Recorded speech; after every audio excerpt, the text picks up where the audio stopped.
Blur, Out of Time, on XFM 104.9, Ricky Gervais, with me, Steve Merchant, Karl Pilkington. Yeah. Steve's a bit quiet, he's got a bit of a sore throat. Oh, a bit of a sore throat. Murder. All week. It's been murder, Rick. We couldn't work all this week I've been because off, sick. Steve's been in Bristol. Karl, you're not impressed? It's just, I don't understand why having a sore throat sort of... Oh, he's done you. Right, what if the sore throat was so painful it was like you've got broken glass and razor blades in your throat? You can hear now that I'm not even speaking from down in the throat, I'm speaking from the very top of it like that, so it sounds a bit weird. But you're right. What? Your hands are all right, aren't they? Yeah, but we talk when we're writing, don't we? I can barely talk. It was agony. I couldn't sleep because it was so painful. Even when I was just lying there, motionless, it was hurting. I just was surprised because we got back off holiday and called Ricky and said, all right, is Steve all right? And he said, he's had to go back home or something and he's stayed there because he's got a sore throat. Yeah. I didn't understand why you can't, just go home. I mean, how old are you? What? I don't understand why you've got to be at your mum and dad's when you're feeling a bit ill. I happened to be at my mum and dad's, now I'm talking like you, when this sore throat really kicked in. So I thought I may as well stay and get a bit of the creature comforts of home. Do you know what I pictured though when he told me? See, my parents aren't like yours, Karl. Your father would have popped down to the phone box and maybe looked to see if there were any kind of throat lozenges. Strepsils. Yeah. Whereas my mum phones at the doctor first thing she can. I'm straight down there with my dad. They're snapping into action. They're trying to sort me out. It's a bit like that Ronnie Corbett thing, isn't it? Sorry. That sorry thing. You're right, Karl. Yes, you're absolutely right.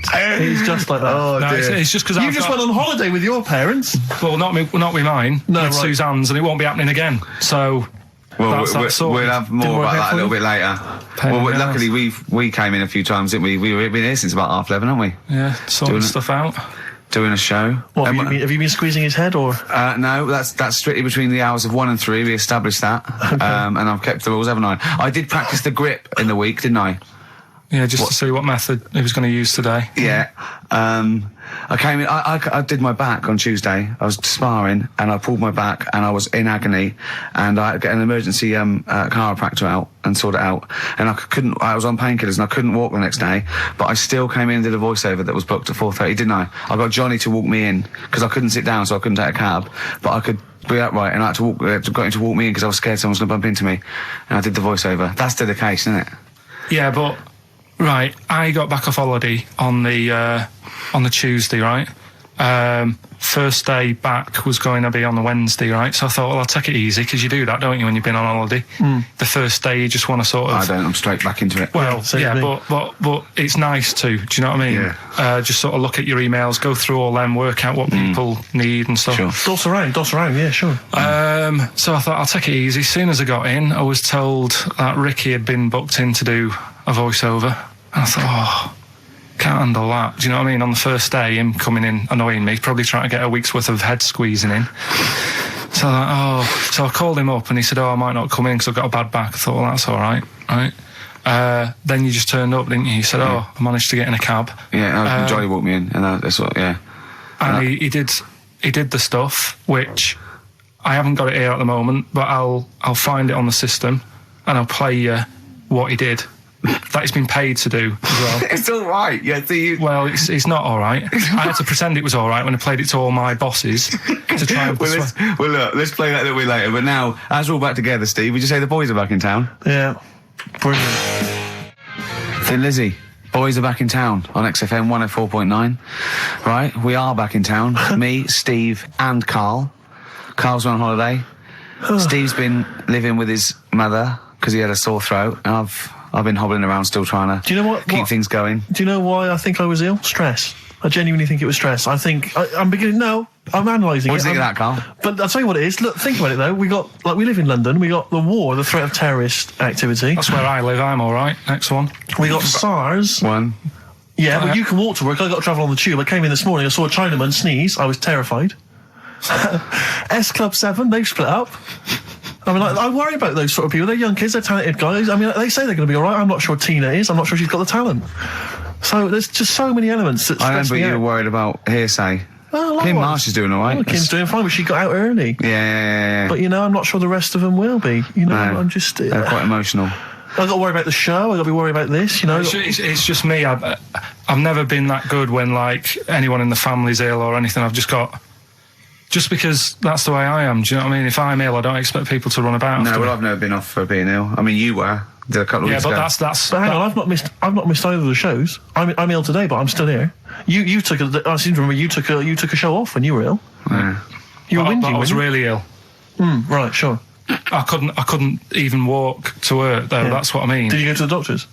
No, I was too ill to get there. Right. That's how bad I was. Did you call a doctor out? No. Oh, interesting. But it's just that. I mean, we were talking about it last night because I was saying to Suzanne, I said, "Oh, Steve's, he's been living at home all week."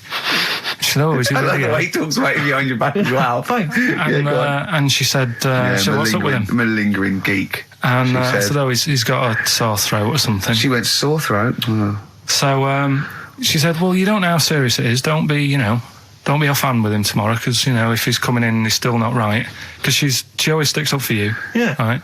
And she said, you've anyway, got some sense. She said, and anyway, you're no good when people are ill. I said, hang on, what are you talking about? So apparently, when we first sort of started going out, the first time she was ill, she kind of thought she saw the real me because she was ill in bed and that, and I was saying, "Oh, get up." And, of course, you can drink alcohol with these. And I just was like, you make yourself feel worse if you lie in bed. I said, come on, we need to go shopping. And she said, you go shopping. I said, no, I'm not, because I'm rubbish at shopping for food. Do you know what I mean? I'm all right at getting that night's food, but once it starts, like, you've got a plan. Sure, yeah, you're dropping the bananas. I forget all sorts of stuff. Yeah, so she said, I've got over the floor. Well, she was like feeling hot on that. She said, I've got a temperature, so we'll come to the supermarket and hang about in the chicken. Frozen chicken section, cool yourself down. Yeah, sure. And it made her worse. So now she was like, "Do you remember that?" And I was kind of like, yeah. Who's that hot woman sitting in the chicken fillets? Yeah. That's Carl's girlfriend. Yeah. She's obviously ill again. Even when I was younger, do you know when I told you that I was picked at school to give old people biscuits? Right, yes. Because you had nice hands, Because they had nice nails, right? Yeah. And then because I went down a storm at that. I went down a storm at that. He said, bravo! Getting back with the Garibaldi's the best I've ever had. Bravo! What do you mean you went down a storm? Because I'm into biscuits, so... You knew your stuff! I was talking to him about... I'm into biscuits! Right, so... Did you make sure that they finished the first layer before you dipped into the second layer? No, there's no rules like that. Just no rules. What do you want? What do you want? What do you fancy? Yeah. So then, because I was good at that, we were going to like an old people's home where they're a bit iller, rather than just being old. They were like ill. Yeah. And I said, no, not doing that. Not going there. Because they're old people. Yeah. They don't want biscuits. Well, yeah, that's the They're too old to eat. So did you have to dunk them in tea before you fed them to them? No, it was just like. Did you feed them like? Did you have to chew their food, then stick it down their throat with your face, like a little bird? Yeah, a little trolley, right? Yeah. A lad who I didn't really get on with, he had good nails as well, so he was serving the tea. Yeah. And I just had a chat and said, "Oh, do you want a biscuit with that? Yeah. What about this one? Do you like bourbons?" Yeah. Oh, you really did the whole. Oh, right. So you weren't just. It wasn't like their choice. You offered a selection. Well, I sort of sold them because the thing is, there's only so many, so you've got to handle the situation well. Sure.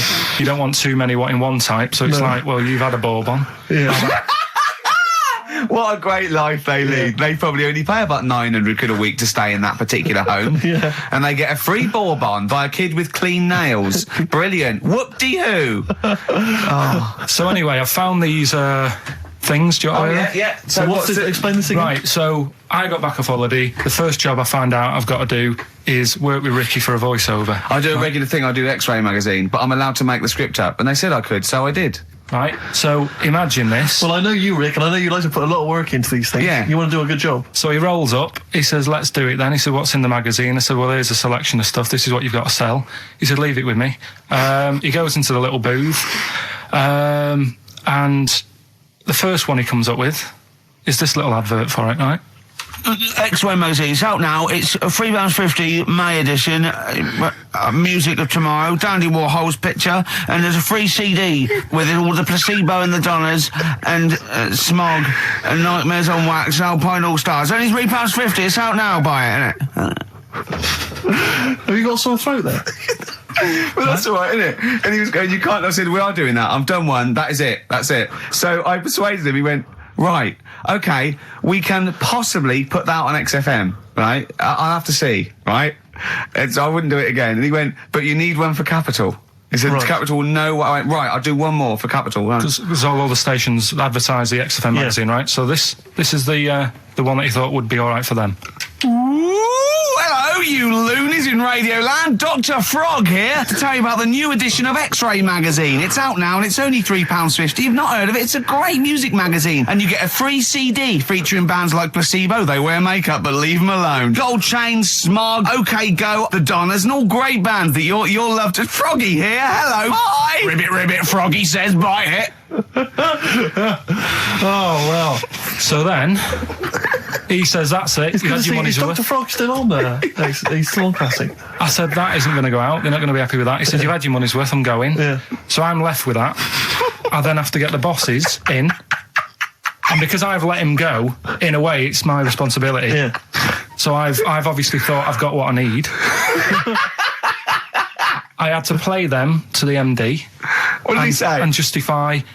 Well, I was sort of thinking if I laugh, he might go, well, I don't get it, but he finds it funny. Oh, brilliant. Well done. So I was laughing, he was sort of thinking, you know... Excellent. Is that it? Brilliant. When do they go out then? I think one of them's going out at the moment. Excellent. I think the first one's going out. Brilliant. Well, let's play a great track then. Is it Dr. Frog? I'd like to see Dr. Frog feature maybe on our show more often. Okay. Oh, I've got some new comedy characters. I can't believe that. You know, I love the work of comedy greats like Chris Moyles and Noel Edmonds. I've got some really funny comic characters that'll be popping in and out of the studio. Save them. Okay. I'm excited. Badly Drawn Boy. All possibilities on XFM 104.9. I'm Ricky Gervais, with me, Steve Merchant and Karl Pilkington, and a few new characters. Oh, Steve. I can't believe As I that. said, I know you love Moyles and his sort of wacky stuff, and Chris Moyles, Edmonds, one of the greats, one of the and greats. Edmonds, and just all Oh, no, Edmonds. well, I'm going to go along the same sort of vein. I've come up with a couple of. Can I do a little? Can I show you? I'm one? excited. Okay. Well, it always starts with a sort of doorbell. So it goes, ding dong. I go, oh no, hold on, Steve, hold on, Karl. Who's that at the door? Yeah. Hello. Oh, hello. Oh, look, it's Camp David, the right queer gay. Oh, hello. Hello, you look all gay today. Is that because it's nice weather? Oh, no, that's not what it means. Oh, have you got a girlfriend, Camp David, the right queer gay? No, but I've got a boyfriend. Oh, bye. Right. Oh. Ding dong. Oh, it's another one. Hang on. Another comic. Hello. Oh, look. It's Holy Fuck, the little funny Right. Chinese fella. Wait, that's his name, That's Karl. his name, Karl. Go. Hello, Holy Fuck. Harold. Right? Yeah, that's So, fine. Mr. Fuck, you can call me Holy Right. if you want. No, I'd prefer to call you Fuck. Yeah. Right? You're right. Nothing You're right. wrong with this so far. No. Have you got a girlfriend, Mr. Fuck? Achoo. Oh, you haven't got that SARS, have you? Yeah. Top No, that's my Right. girlfriend's name. See? Oh, Yeah. that's clever. Oh, just before you go, Mr. Fuck, I've got two things here. I've got a nice Trilby hat that you could wear, Yeah. or I've got a little lampshade. Right. Right? Which one do you want to put on your head and Yes. walk around? I presume the Trilby. No, but it's not. No. Yeah. The lampshade. Lampshade, of course. Bye. See ya. See you later. Yeah. I thought they were genius. Can I be honest? I'll be honest. I thought they were brilliant. I thought they were. You didn't steal them off Chris. No, Moyles, did you? no. They're original. They're Because original sometimes characters. Chris Moyles has done stuff as good as that. I know, yeah, I know. But no, these are all mine. So there you go. We'll be hearing more from Camp David, the right queer gay, and the Holy other Fuck, one, the funny the other little Chinaman. What? All right, Karl. Yeah. Is that your sort of humour? It might not be your sort of humour. You just should have run it past me before you did it. Yeah. What one are you worried about in particular? The not Camp David. Well, No. say his name. No. Say his name. I'm not Which doing one? that. I don't know The which other one you mean. The Chinese fella. Well, I forget who that was. What was his name? I can't remember. Well, if you can't remember, it can't be that good, so we'll leave it. We won't do it again. Right? I'll tell you what I've got, Steve. Oh, what? Tell you what I'm thinking. Go on. Right. Do you know, like, TV programmes sort of get rested in the winter? Ding dong. Oh no. Hang on, who's this? Oh, Go on. hello Go on. again. Not now, Mr. Fuck. We're talking. Bye. Is that Holy Fuck again? Yeah. Okay, go. Look at Carl's face. Right, okay, that's it now. I'm not answering the door anymore. Right, okay, go on. Right, yeah. Ding dong, ding dong, ding dong, ding dong. He's trying to get in. You've got. Don't be impolite, Rick. Come on, Rick. He wants to come in. No, it's too late. It's too late. He's gone away now. Go on. Right, anyway, what I'm thinking is Rockbusters coming back for a bit. What? What are you talking about? He likes my idea. He likes my characters. He doesn't like that idea. If I Go on, what, Carl? No, what? I was going to say, if I came up with With what? Name with that Chinese fella What was his name for again? a I keep sketch, forgetting. you wouldn't have liked it. Let's do Rockbusters and see how it goes. I know you weren't a fan of it, but Hang on. Yeah, I but thought- to be honest, Carl, he dissed Cheap as Chimps, and we know that's a brilliant idea. Hang on. Sorry. We all agreed that Rockbusters was a piece of old toss. no, I didn't. I said it needed And that's why resting. we stopped doing it. I said it needed resting for a bit. I don't remember that conversation. What do you mean it needed resting? We abandoned it because it was appalling. You it started off as a nice idea, but you just gone crazy. None of it made any Let's play a sense. record and come back to this, shall we? What do you want to play? Bit of sugar. Oh, Yeah.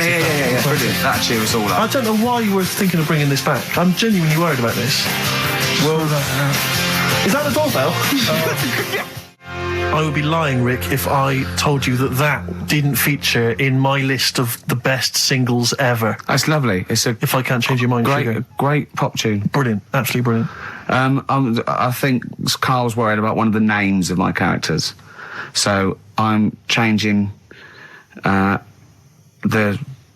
gay fella's name to David Gray, the bent pianist. The Scientist, Coldplay, on XFM 104.9, with me, Steve Merchant, Karl Pilkington, and Ricky Gervais, obviously. So Carl's just getting a little bit frustrated there with Steve, having nothing to offer after being off for a week. Do you know what he calls you now behind your back? Oh, God, here we go. No, it's all right. He calls you the Professor because of a picture of you in My Media. Oh, right. What did you say? He said it. Did you approve it? I didn't actually know. No, you know what it is, don't you?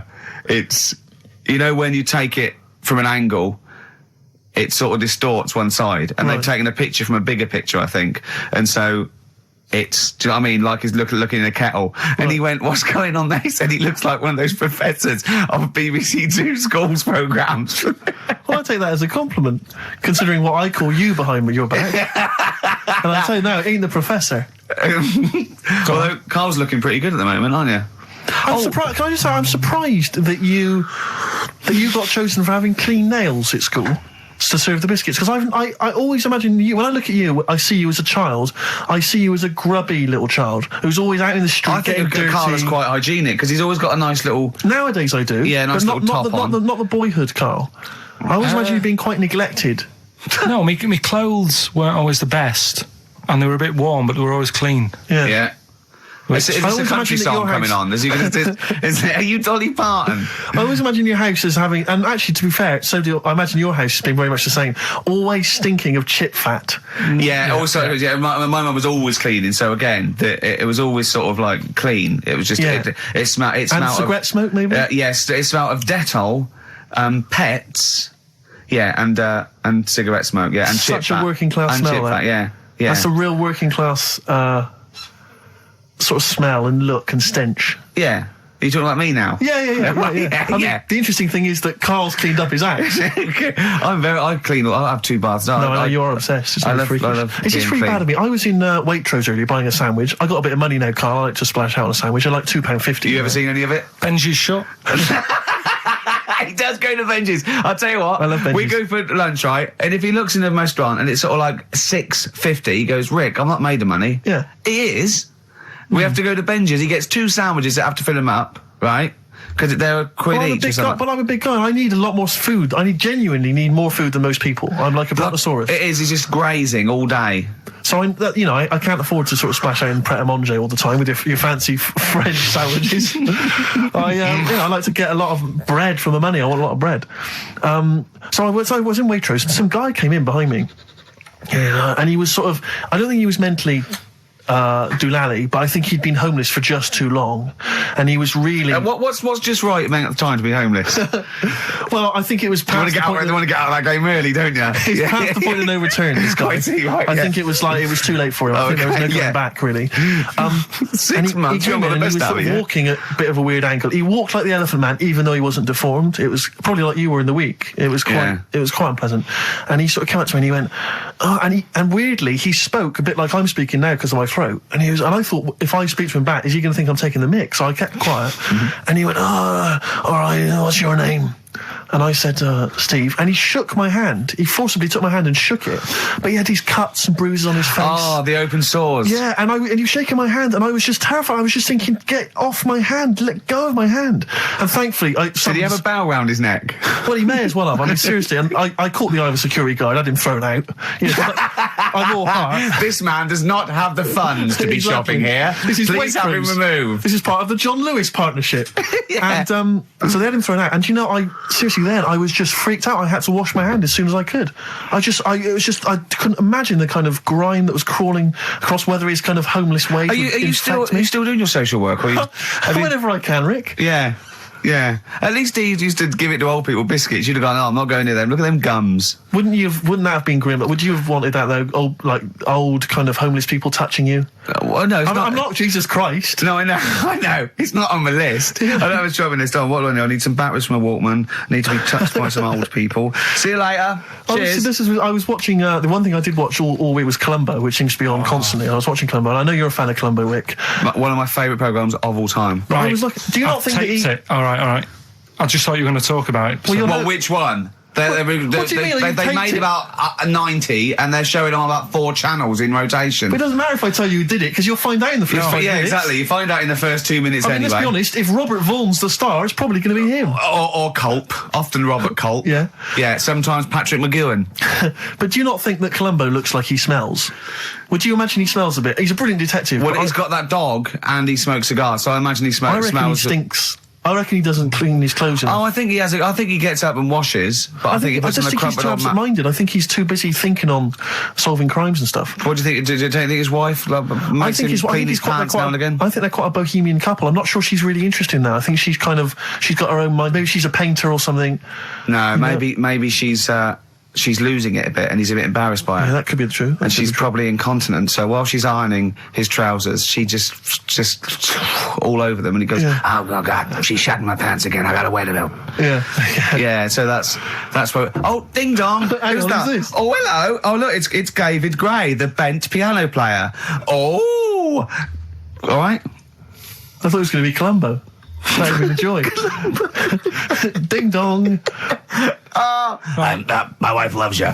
No. Hello. Oh, I don't believe it. Look who's turned up. Do you want to do Rockbusters, Steve? Now, can we? Okay, listen. With the whole Rockbusters thing, I don't want to be responsible for bringing it back.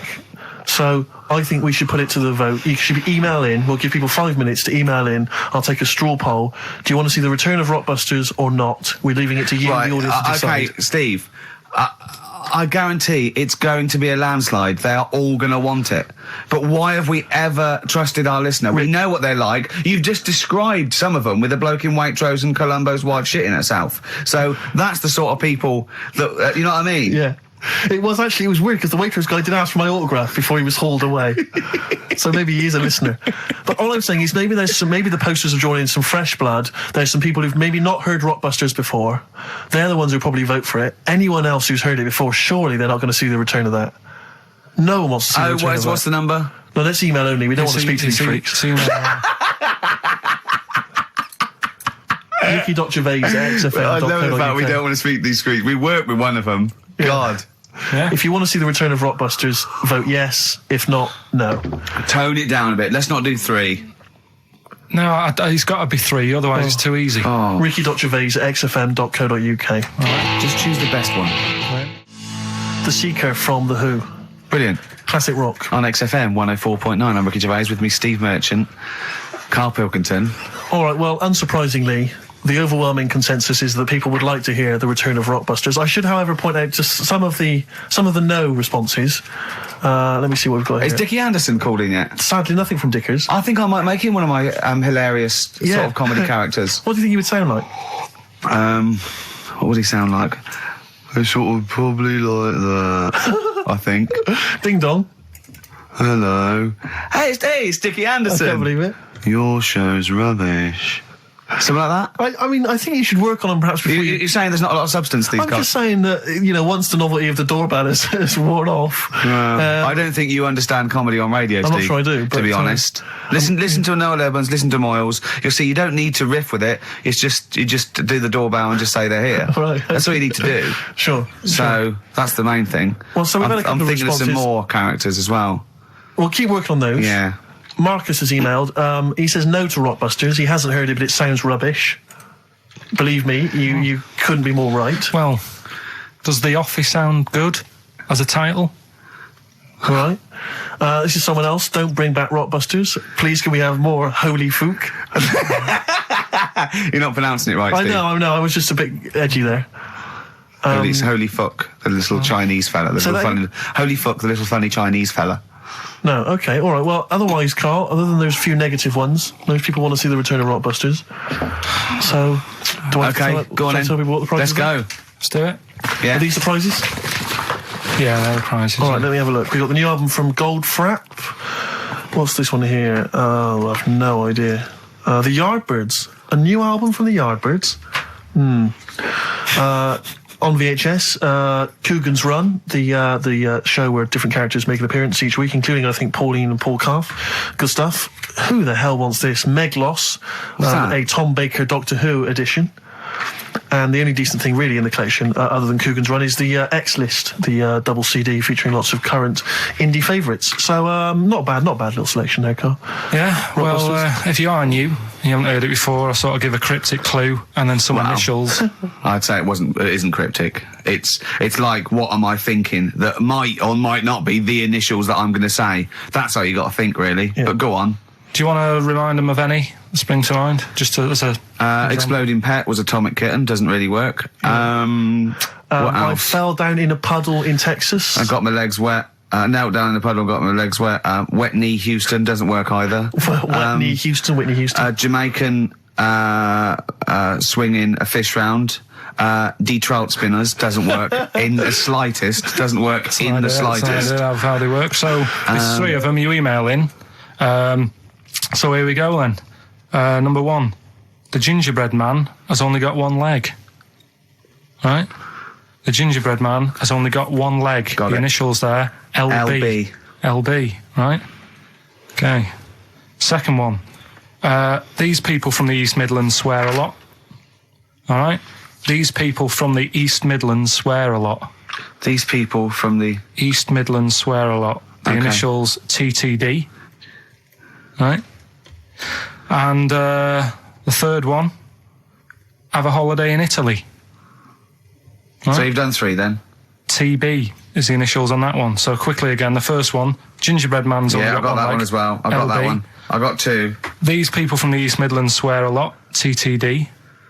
And the third one, have a holiday in Italy, TB.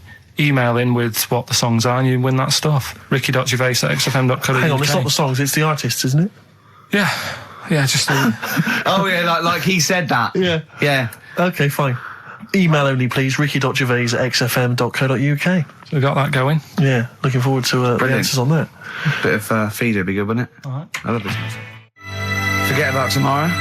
Feeder on XFM 104.9. We've had a response from Dickie Anderson. Dickie Anderson, our number one fan, although not a man who's, he's not afraid to criticise constructively. Yeah. And he's simply emailed in, surely your show is bad enough without bringing back Rockbusters. A valid point. Placebo and Bitter End. I don't want to contradict you, lads, but it's not. We've got a full hour to go on the Ricky Gervais show on XFM 104.9. I am Ricky Gervais, the aforementioned Ricky Gervais, with me, Steve Merchant and Karl Pilkington. Rockbusters. Oh, ding dong. Oh, who's that? Oh, it's a posh bloke who doesn't care about poor people. Hello, posh bloke, what are you doing? I'm in my Rolls Royce and I don't like the homeless. Oh, posh bloke, don't be a... You want to do the satire? That is satire. Yeah. There's nothing like It's it. political as well. I'm getting Oh, well, in there's so political many. Don't things. even begin to show off. I was showing that some foreigners are funny. I got in the fact that, like, if you notice that Chinese people wear different hats to us. Yes. So that's political in a sense. Yeah. So, The weird thing is, Steve, right, that is like what I imagine Ricky's house being like when people are ringing the bell. Because they're all so different. It's got a little... He's obsessed with all my friends being slightly different to each other. I've never understood it. He goes, there's no thread. There's no thread to them. All my mates have got a thread running through them. I was literally after they walk out of the home. Yeah. But what do you mean my friends all different? Well, that could be... It wouldn't surprise me if I was round there and the bell went, and I said, do you want me to get it? And he said, yeah, and I opened it, and it's, what, holy fuck? Holy, yeah, he's at the door, right? And then I'd say he's busy, close the door, bell would go again, then you got the little gay fella. David Gray. Yeah. And then, do you know what I mean? Yeah. Not really, no. He's met some of my friends and he looks at them in a weird way. I mean, some of them are weird, but he's just... Oh, the other night, right, he's got a thing about Robin, my mate Robin, right, who's a lovely bloke, right? He's going, I can't be handling him, he talks too much, Robin sort of goes, and he talks really fast, and he's sort of riffing all the time and that, and because it does me head in. Why is he talking like that? And I said, Carl going for a drink. He went, Robin's not going to be there, is he? I went, no. And I was there with Johnny, and I'd set him up. I knew Robin was going to be there. Robin comes in, sits down and goes, hi. I go, all right. Carl goes, oh, I'm going. And Robin sort of looks at him. I went, oh, don't be stupid. He went, no. And this is in front of Robin, who's confused. Carl goes, points at him, he goes, I said, was he going to be here? I don't like him. And Robin just... it was unbelievable. It was unbelievable. Appalling. It was unbelievable, Steve. And Robin sort of looked like really genuinely sort of upset. He goes, well, shall I go? I went, no, don't. And Johnny went, oh, Carl, he's a lovely bloke, right? And Carl went, well, no, I'm less annoyed at Robin now, who's done nothing No, of course. than you. And I went, look, just have a chat. He goes, no, it's not worth it. And everyone was going, right. I go, Robin, stay. He went, no. And I made him stay. And in the end, they were getting on, weren't you? Well, yeah, in the end... I can't believe, what were you thinking, Carl? What kind of a despicable man are you? That's why am I of the all bad the one? things you've done, Hang on that is terrible. Why am I the bad one when it's Ricky's fault that we were both there anyway? We all understand. But it's the a public rule place. Is you don't say to someone in front of them, I don't like this person, I'm shooting off. I don't think I said it like that. You did. You I said, wouldn't be you surprised, said exactly Carl. like that. Yeah, and he was like genuinely confused, and he was sort of like sitting there thinking, "Oh, do I have to take this? What have I done?" And he was upset anyway. He just done a show that didn't. You are one of those typical Mancs who are arrogant and they swagger around the place like, I don't need anyone. And I'll tell you this, if you ever lose Suzanne, you are going to be one lonely man, I'll tell you, because you make no effort to maintain your friendships. You say these sort of things that he's saying to you about Liverpudlians, and I'll tell you what, I've never met a Liverpudlian as rude as you. You're like the Oasis brothers, Larry, loud, rude. No, but I said no. Robin's all right. I had a chat with him. He was a bit quieter the other night. He was fed up. I said if he's fed up all the time, I'd be happy. I said He's fed up because you've just insulted him. And he said he was all right. He didn't talk much. I said when he was upset because he'd been in the show and he said, well, tell me next time when his family dies, we'll have another drink. I don't know what you're like, Carl. I don't know what you're like, mate. You are I just think you're. The more I get to know you, you're the more not a I good hate mate you. with him. You would like taking the fun out of his little thumbs that he's got. Yeah, but that's my squeezing his head to you, isn't it? I've got different mates with different parts of the body. Yeah. I like to squeeze your head. I like to look at his thumbs and that. It's weird, because right, I was thinking of doing a bit of educating Ricky. Yeah. Right, I'm always looking for stuff, learning stuff as well as doing the other job and that. Yeah. And when we went out with Robin, and what does this mean to anyone? Yeah. I'm just having a conversation about people they don't know. Go on. well, it's enough, innit? His name's Robin. He's got really small thumbs, right? He looks a bit like Millhouse, doesn't he? That sums it up. He's like Elephant Man. You know what you get in there, right? Robin, he's got little thumbs, right? So I came I in. wonder if he's listening. I wanted to do some research, and I thought, I wonder if there's anything on small thumbs, right? I found something. Do you know the saying, rule of thumb? Oh, is it an inch? Well, do you know what the saying means? Is it hitting your wife with a stick? Yeah, Okay, apparently. come on, explain. Well, rule of thumb, you know what that saying means if someone says... Kind of, yeah. Well, it just means... A rule of thumb, it's a usually, general rule. Yeah, exactly, yeah. Right? Well, where it actually came from is years ago, husbands weren't allowed to sort of clout the wife with anything. What was it like in the past? I know, You yeah. couldn't clout your missus. With anything wider than your thumb. The stick had to be the same, no bigger than your thumb. I know, So I was a bit- thinking so a big Robin bloke- could do no damage if he went out with anyone. Although his is wide, he's got a little thumb like a little knob, isn't it? It's like it's truncated because it starts off normal. It looks like he's had his big toes put on his hands. Does he have to drink a pint with two hands? Yeah. And he's dropping stuff all the time. Can I He's- just go back to the rule of thumb thing, though?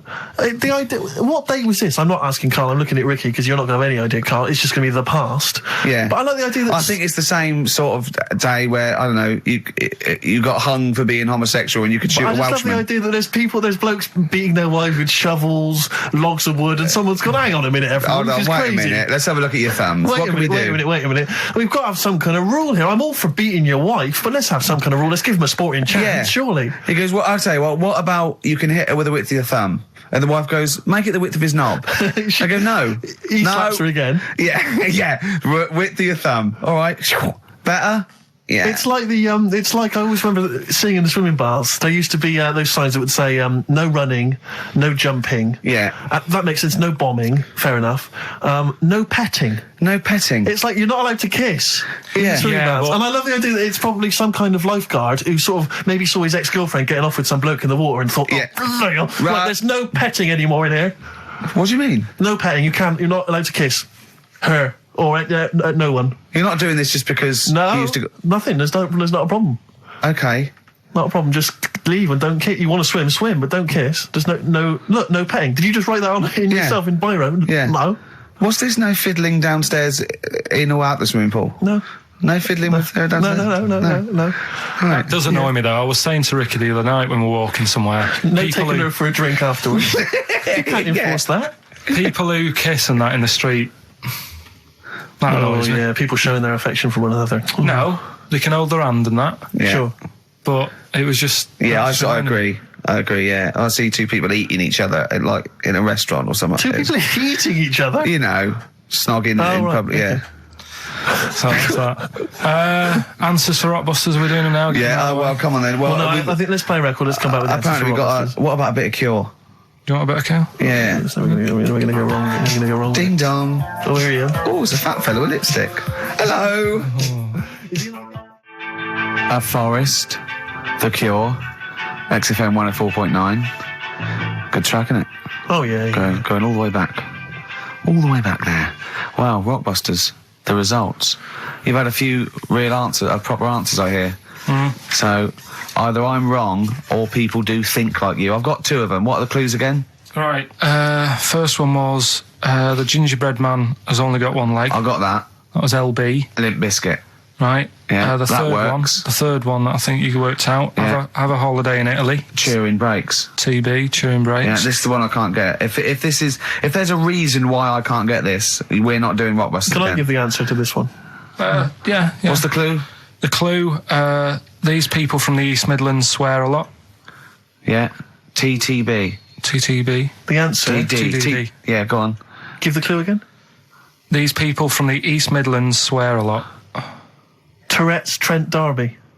Right, you're never doing Rockbusters again. Tourette's Trent D'Arby. Right, you're not doing it. You've blown it. You see, you sneak that one in. Yeah, but I always like to sort of give two that, are fairly easy, and then you sort of work out the men from the boys then, don't you? Yeah. Well, I mean, if I'd have done a character called Tourette's Boy, friend of the little Chinaman, and it went, ding dong, oh look, it's Tourette's Boy, friend of holy fuck, holy fuck, you'd have been annoyed. Do you know what I mean? Oh, who's your mate, Tourette's Boy? Holy fuck. You'd have been annoyed, wouldn't you? Is that a character from Lenny Henry's show? I was watching it last night, I can't remember. I can't remember whether it's Chris Moores or Lenny Henry. Yeah, one of them. Anyway, the winner, lucky old Richard Perks from Birmingham. He's listening presumably on Sky, and so nice to have him listening. And that's Richard Perks. He's got those answers, all of them right. In fact, most people seem to get Terence Trent D'Arby or Tourette's Trent D'Arby. Well, I think that's offensive. If you want to complain, what's the number? What do they write to complain about that? Using The that same as an- person you told people to write to and tell them I was a knobhead and shouldn't be on the radio. last week when I was away. Did anyone do it? I think a few went through. Did you listen to the show? I listened back to the recording of it. Did you get any emails before you listened to the show? Yeah, when I got in. Did it upset you? What sort of things was it? Just stuff. I can't remember. Just it was weird because there was like a few of them in a row, and I just thought, what's happened here? Yeah. And because we said that, because you weren't here. So what did you say? I just said phone in. We had a couple of genuine emails that liked the show, didn't they? Yeah. And I said phone in and leave messages or email Andrew Phillips and Karl Pilkington and just say the show was great. The show was brilliant without him. But they went a bit too far, did they? What did they say then? Oh, I can't remember. I mean, it doesn't bother me because I'm not bothered what people say, am I? No. Do you know what I mean? No, you don't care what you say to people either. Poor little Robin, he looked crushed. Whatever. Whatever. Well, it doesn't matter because he's doing well at what he does. He couldn't even hitchhike home because they wouldn't stop because his thumbs didn't show up. He couldn't. He was waiting there for ages by the side of the road. Do you know the difficulty he has buying gloves? It's murder for him. He wears little oven gloves. Yeah. From like Wendy houses. He has to wear Barbie oven gloves. Yeah. Oh. Right, so so the winner there, Richard Perks in Birmingham, if you could just email him with your address. There was another winner, wasn't there? What was his name? Actually, there was one person who got all the right answers, and there was almost a winner, but his name was Peter Kay. And I like Peter Kay just coming second, so we gave it to Richard Perks. Yeah. Peter Kay. Let's play a record. Radiohead. There. XFM 104.9. Ricky Gervais, Steve Mitch and Karl Pilkington.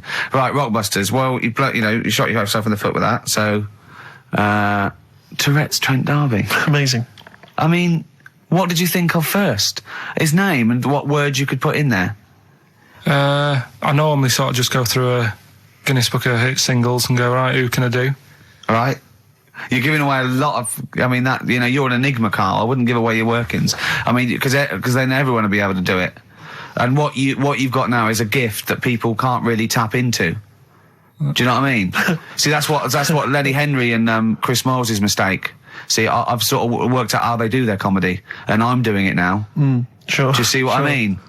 Now that I'm doing it. I think the only way that people would start to be able to replicate a lot of what Karl does is if maybe they had a severe blow to the head, or they were diving and they came up to the surface too quickly. Ding dong! Oh, I'd like a severe blow. Oh, get lost, David. Oh, let's have some adverts, quick. Steely Dan, reeling in the gears. Sorry about that. Look, he's going to put on his little duffel coat. Yeah. Well, not very well. You look like someone that walks around Forbidden Planet. Don't say that. That's the ultimate insult. You can say I look like something that you'd buy in Forbidden Planet, but not someone that goes shopping in there. Please. The Professor. Oh, the Professor. Oh, brilliant. Oh, talking about weird-looking heads and stuff. Go on. We're doing that cartoon on the internet at the moment. That little cartoon I did of Karl. And the bid's up to 200... sorry, that doesn't make any sense to people that don't know what you're talking about. Oh, I did a little cartoon of Karl. And because he doesn't like his picture in the paper, when people request a picture of us, he started sending that off. And it's in heat, and it's going to be in Jack. And they put it on the internet, and they're bidding for it, aren't they? Yeah, it's at £200. That's ridiculous, isn't crazy. it? That's so crazy. What I thought was, we've got to frame it, Karl. We've got to put the copy of Heaton or something. You'll have to the winning show, the show that they win on. You'll have to do a copy of that. So you know what I mean? They get something for their money. I think I'm mildly embarrassed. So it's for good cause and everything. But didn't someone say 250 if they can come in and watch the show? Yeah. We can't do that. We don't allow people. But what I thought was, what about the winner gets to come in and squeeze your head? So they get in for just 2 minutes. We present them with it. Yeah. No. What do you mean no? I'm not having strangers charity. coming in squeezing my head. What? You think it's for charity? It's for charity, Karl. Come on, mate. What are you I like? don't care. I'm not doing that. They're I not think gonna- even an ill person would say, no, it's all right, I'm not that ill. What do you mean? You don't have to have your head squoze for us. Squoze. Squoze. You don't have to have your head squoze. All right, let's move on. Karl, So how would do you they want bid to- then? How will they just know go they've to won? xfm.co.uk/Ricky. You can see the picture on there. If you're interested, if you think it's worth more than 200 and you've got some money, then you send an email in saying I'll give you, 220 quid or something. But are you not going to let them squeeze your head? So No. we get someone here, the art department here. We'll frame it up. I'll put a little note of like authenticity. Yeah, Brilliant. A picture of us. Can I have a real picture of you? A little Imagine behind the David scenes. Dickinson examining that in a couple of years' time. This is as cheap as chips. Yeah. You can sue him then, because he ripped off your phrase a little bit, didn't he? You've been done here, mate. You have more money than sense. 220 I'll quid. tell you what, have we got monkey news today? We might not get to it, mate. We are running out of time. No, we're doing it. What do you mean we're doing it? The show isn't complete without it. I'd rather drop adverts and stuff. Well, I'd rather drop adverts. No, we're doing monkey news. Do you want it? Rick, my concern is that if you put Monkey News on the subs bench, it's going to be like David Beckham. Yeah. He can have his eye wandering to other radio stations. Yeah. And look what he's doing. Yeah, he's He off might to be Real leaving off Madrid. to Real Madrid. I might take Monkey News off to Radio 2 or something. Yeah. Right? So Yeah. don't believe in Monkey News on the I bench. imagine if they're listening now, they're probably going to call you and go, Carl, were you serious about bringing monkey news to Radio 2? Because the check's open. Well, do you want a bit now, or what we're doing? Well, no, I wanted you to tell Steve about your holiday, because you told me in the week. Go on. Steve, I mean, bad idea. I had a feeling anyway about going away with, like, Suzanne's mum and dad. Because I've never been into sort of family holidays anyway, right? Even when you see it, whenever I've been on holiday and you see, like, families on planes and that, and they're all having a laugh and a joke, loving it, and then on the plane going back, you can see that they've gone off into groups, and, like, you know, the dad isn't talking to the daughter and all that business. So I thought, asking for trouble, but, you know, I do everything once. Do you know what I mean? Boxing, dancing, going on holiday with parents and that. Yeah. Give it a go, see how it goes, right? So Not your A-levels, but fair enough. it started off. It started off bad, didn't it? Because last week I told you that you know, our dad called us up and said, you know, I want to take some tea bags with us to Madeira. Yeah. What's the best way of packing them? Yeah. Right. So I knew there was going to be problems like that, because the thing with Suzanne's family, right? They like having a routine. They know what they're doing every day. They know what they're having for tea every day. It's the same thing every week and stuff like that. Yeah. So I thought this is going to be interesting, this, because they can't do what they normally do. Sure. I love it. I love you treating it like an experiment. Yeah. Right. Just watching them all the time. So the first problem was they'd never flown before. So I was winding them up a bit. Saying, course you were. it's murder. It's really horrible. You know, plane goes all over the place. And Mum had done some research saying, well, I've been reading about it, and Oh, she got a funny accent. more people, there's more chance of me being killed on a donkey than there is on a plane. So I upset her. I said, right, Especially when we if you get go to there, Spain. I said, when we get there, let's see if there's any donkeys on the beach. Yeah. Right? And she didn't like that. So, Oh, what? To joke about you hoping she died? yeah. Oh, what's up with her? Right, so we get there, and, you know, they see the villa and that, they're quite happy with all that business, right, with all that stuff. And then, as time went on, I was getting a bit sort of fed up with them being around us all the time, because Yeah, sure. I think you should have your own time when you go on holiday with the family. You should say, right, you go off and do your thing. Yeah. We'll do our thing, and we'll meet up later and talk about what we've been doing and stuff. Anyway, so it gets to, like, the Thursday. We've been away since Monday, right? And I said, right, we're going out tonight. So our mum says, yeah, we'll come with you. I said, no, it's just us. We're having a bit of time on our own, right? Is it true you said to her, you told me this, you said to her, you started to annoy me, I want some time on my own? Well, I told her at the start, I said, it's going to be interesting, this, because people annoy me when they're around me a lot. Sure. So I wasn't nasty to her, I just was saying people, not her. All right. Yeah. Do you know what I mean? I'm just saying, you're going to get on my nerves. So, You hailed a donkey for her. so no, but seriously, right, with the flying, do you know those stockings that you can get because of deep vein thrombosis? Sure. She had them on in the cab. Brilliant. And it's only a 2-hour flight as well, so that was annoying me. Right, so anyway, it gets to this, you know, the Thursday night when I'm going out with Suzanne, and her mum's like sat on the sun lounger outside. So where are we going tonight? I said, no, like I said, it's just us. We're going out having a bit of time to ourselves. So I could see as the day was getting on, she was realising that she's got a night in with, like, her husband, right? Her face started to, like, look miserable. Sure. I thought, I'm loving this. Right? So I said, right, I'm going in to go and have a shower, go and get ready for the tonight. It's going to be great. And winding them up, wind them up because they can't come, because he said they can't. Right, so I go upstairs, have a shower and that. I come down, and a mum's smiling. Oh, hang on. So I'm thinking, hang on a minute, what's gone on here? So I went to Suzanne. I said, "Why is your mum smiling? She's not coming." She said, "No, but my dad said he'll take her out now." So in a way, she was happy because she got her own way, which had annoyed me. That annoyed you, sure, because you wanted to... What, you don't even want her husband taking her out? Well, it's just the fact she didn't want to go out. She was happy to stay in and have sausage, egg and chips that they'd found from some shop that sold English food. Right. So that's almost like what they do if they're at home. Sausage, egg and chips. So she was happy with that if we were staying in and having that. But because we were going out, she was fed up. Right. So she's smiling. So she's going, "Yeah, I'm going out now." So I said, "Well, enjoy yourself." She said, "Where are you going?" I said, "Well, it doesn't matter, does it? You don't need to know." Sure, She's not going to where we're going. "Oh, you just don't want us to be in the same restaurant." So yeah, that's right. I said I want a night out on my own with Suzanne. It's our holiday as well. I don't know how you can talk to me like Amazing. this. This is not even his own parents. This is someone else's parents. These are the parents of the woman he loves. But even Suzanne sort of agreed with me. There's only so much time you can spend with your parents. That's why you leave. That's why when you're ill, you don't go home to them. Yeah? Sure. Yeah. Of course, the slight difference between me and you, Carl, is that not everyone in the world annoys me. Well, not everyone does. Just... I can see what I felt a bit guilty that week when he said I was annoying him, but I realise it's not my fault now. No, everyone annoys him. Yeah. So, yeah, it was an all right holiday. It was good to get back. Brilliant. Won't be doing it again. No. And what now would you say is your relationship with Suzanne's parents? Is it a frosty one?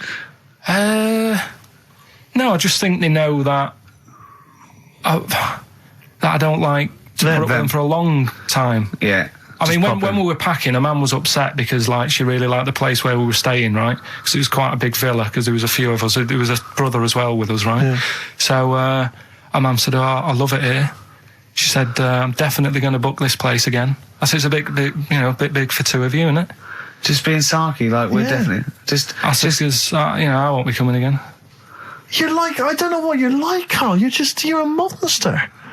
You're an absolute You're one of those people that monster. goes, "I say as speakers are fine, I say as out and gibbered what the wibble, and never the way will slep." You're like a middle-aged man. You're like an old man. You're like an old man and you're what, 30? I'm just imagining you scraping along in clogs and a flat cap going, "Oh, that tree's got to come down." Yeah. Puncturing a kid's ball if he kicks it into your garden by mistake. Yeah. Refusing to give it back. Yeah, gather round. Yeah, there were once Chinese kid as hairy as that cow, which is weird because there's not many Chinese people that are hairy, but this one, I tell you, it were back in 1990. Grandad, are you eating a Twix? Well, that's you too, with or without you, but we've got to cut it a little bit short because we're actually running out of time. It's so jam-packed, this show. We've got monkey news on the bench. Carl just remembered, we've got Cheeky Freak of the Week to fit in. I don't know what to do. What's your Cheeky Freak of the Week, quickly? Just throw that away. Right, well, it's just like, we look at cheeky freaks. Is this show offensive in any way to some people, do you think? Ding dong. Got any buns? Oh, it's the Elephant Man. Go on. Right, well, it's a bit of a problem for you, this one, Steve, right? I'm chucking it forward to you. Remember the Cheeky Freak of the Week that we were talking about? That illness where people age quicker? The 5-year-old girl that was older than her mum, and he said to you, "What, if you ran off like you wouldn't serve her fags and beer?" And you went, "No." He went, "Why not?" And you went, "Because it's a 5-year-old. Yeah. Right? He went, "Oh, she's got enough problems. Give her some fags." You remember that, don't you? Sure. Yeah, right. So, another dilemma for you, right? Picture this. You're running a restaurant, right? Door goes, right? Few people. Most of them look normal. You notice the woman at the back, crawling on all fours. Top half is woman, right? This is real. Yes. This isn't like a comic or anything. This is on, Yeah, on the internet. I've seen it. They're called dog people, and her legs just come straight down. They're like little twin legs at the back, and so they walk on all fours because it's easier. Dog people, right? Yeah, not dog people. They're human beings with deformed back legs, so they walk. It's easier for them to get around like that because they can't stand up because they can't stabilise, and also it comes straight out of their hips. Right. So you're running a restaurant. It's a busy night. You haven't really got time for any hassle. She comes in. Would you serve her? The premise being what? That he doesn't serve dogs? Because the restaurants don't allow animals in. Right. So it's a dilemma. It's not a dilemma. Right. She's not a dog. She's a human being. Yeah, with I put a plate of meatballs on the floor, and she tucks in. and a little glass of, a little bowl of wine next to it. He turns round, there's the woman older than... Get away from that plant!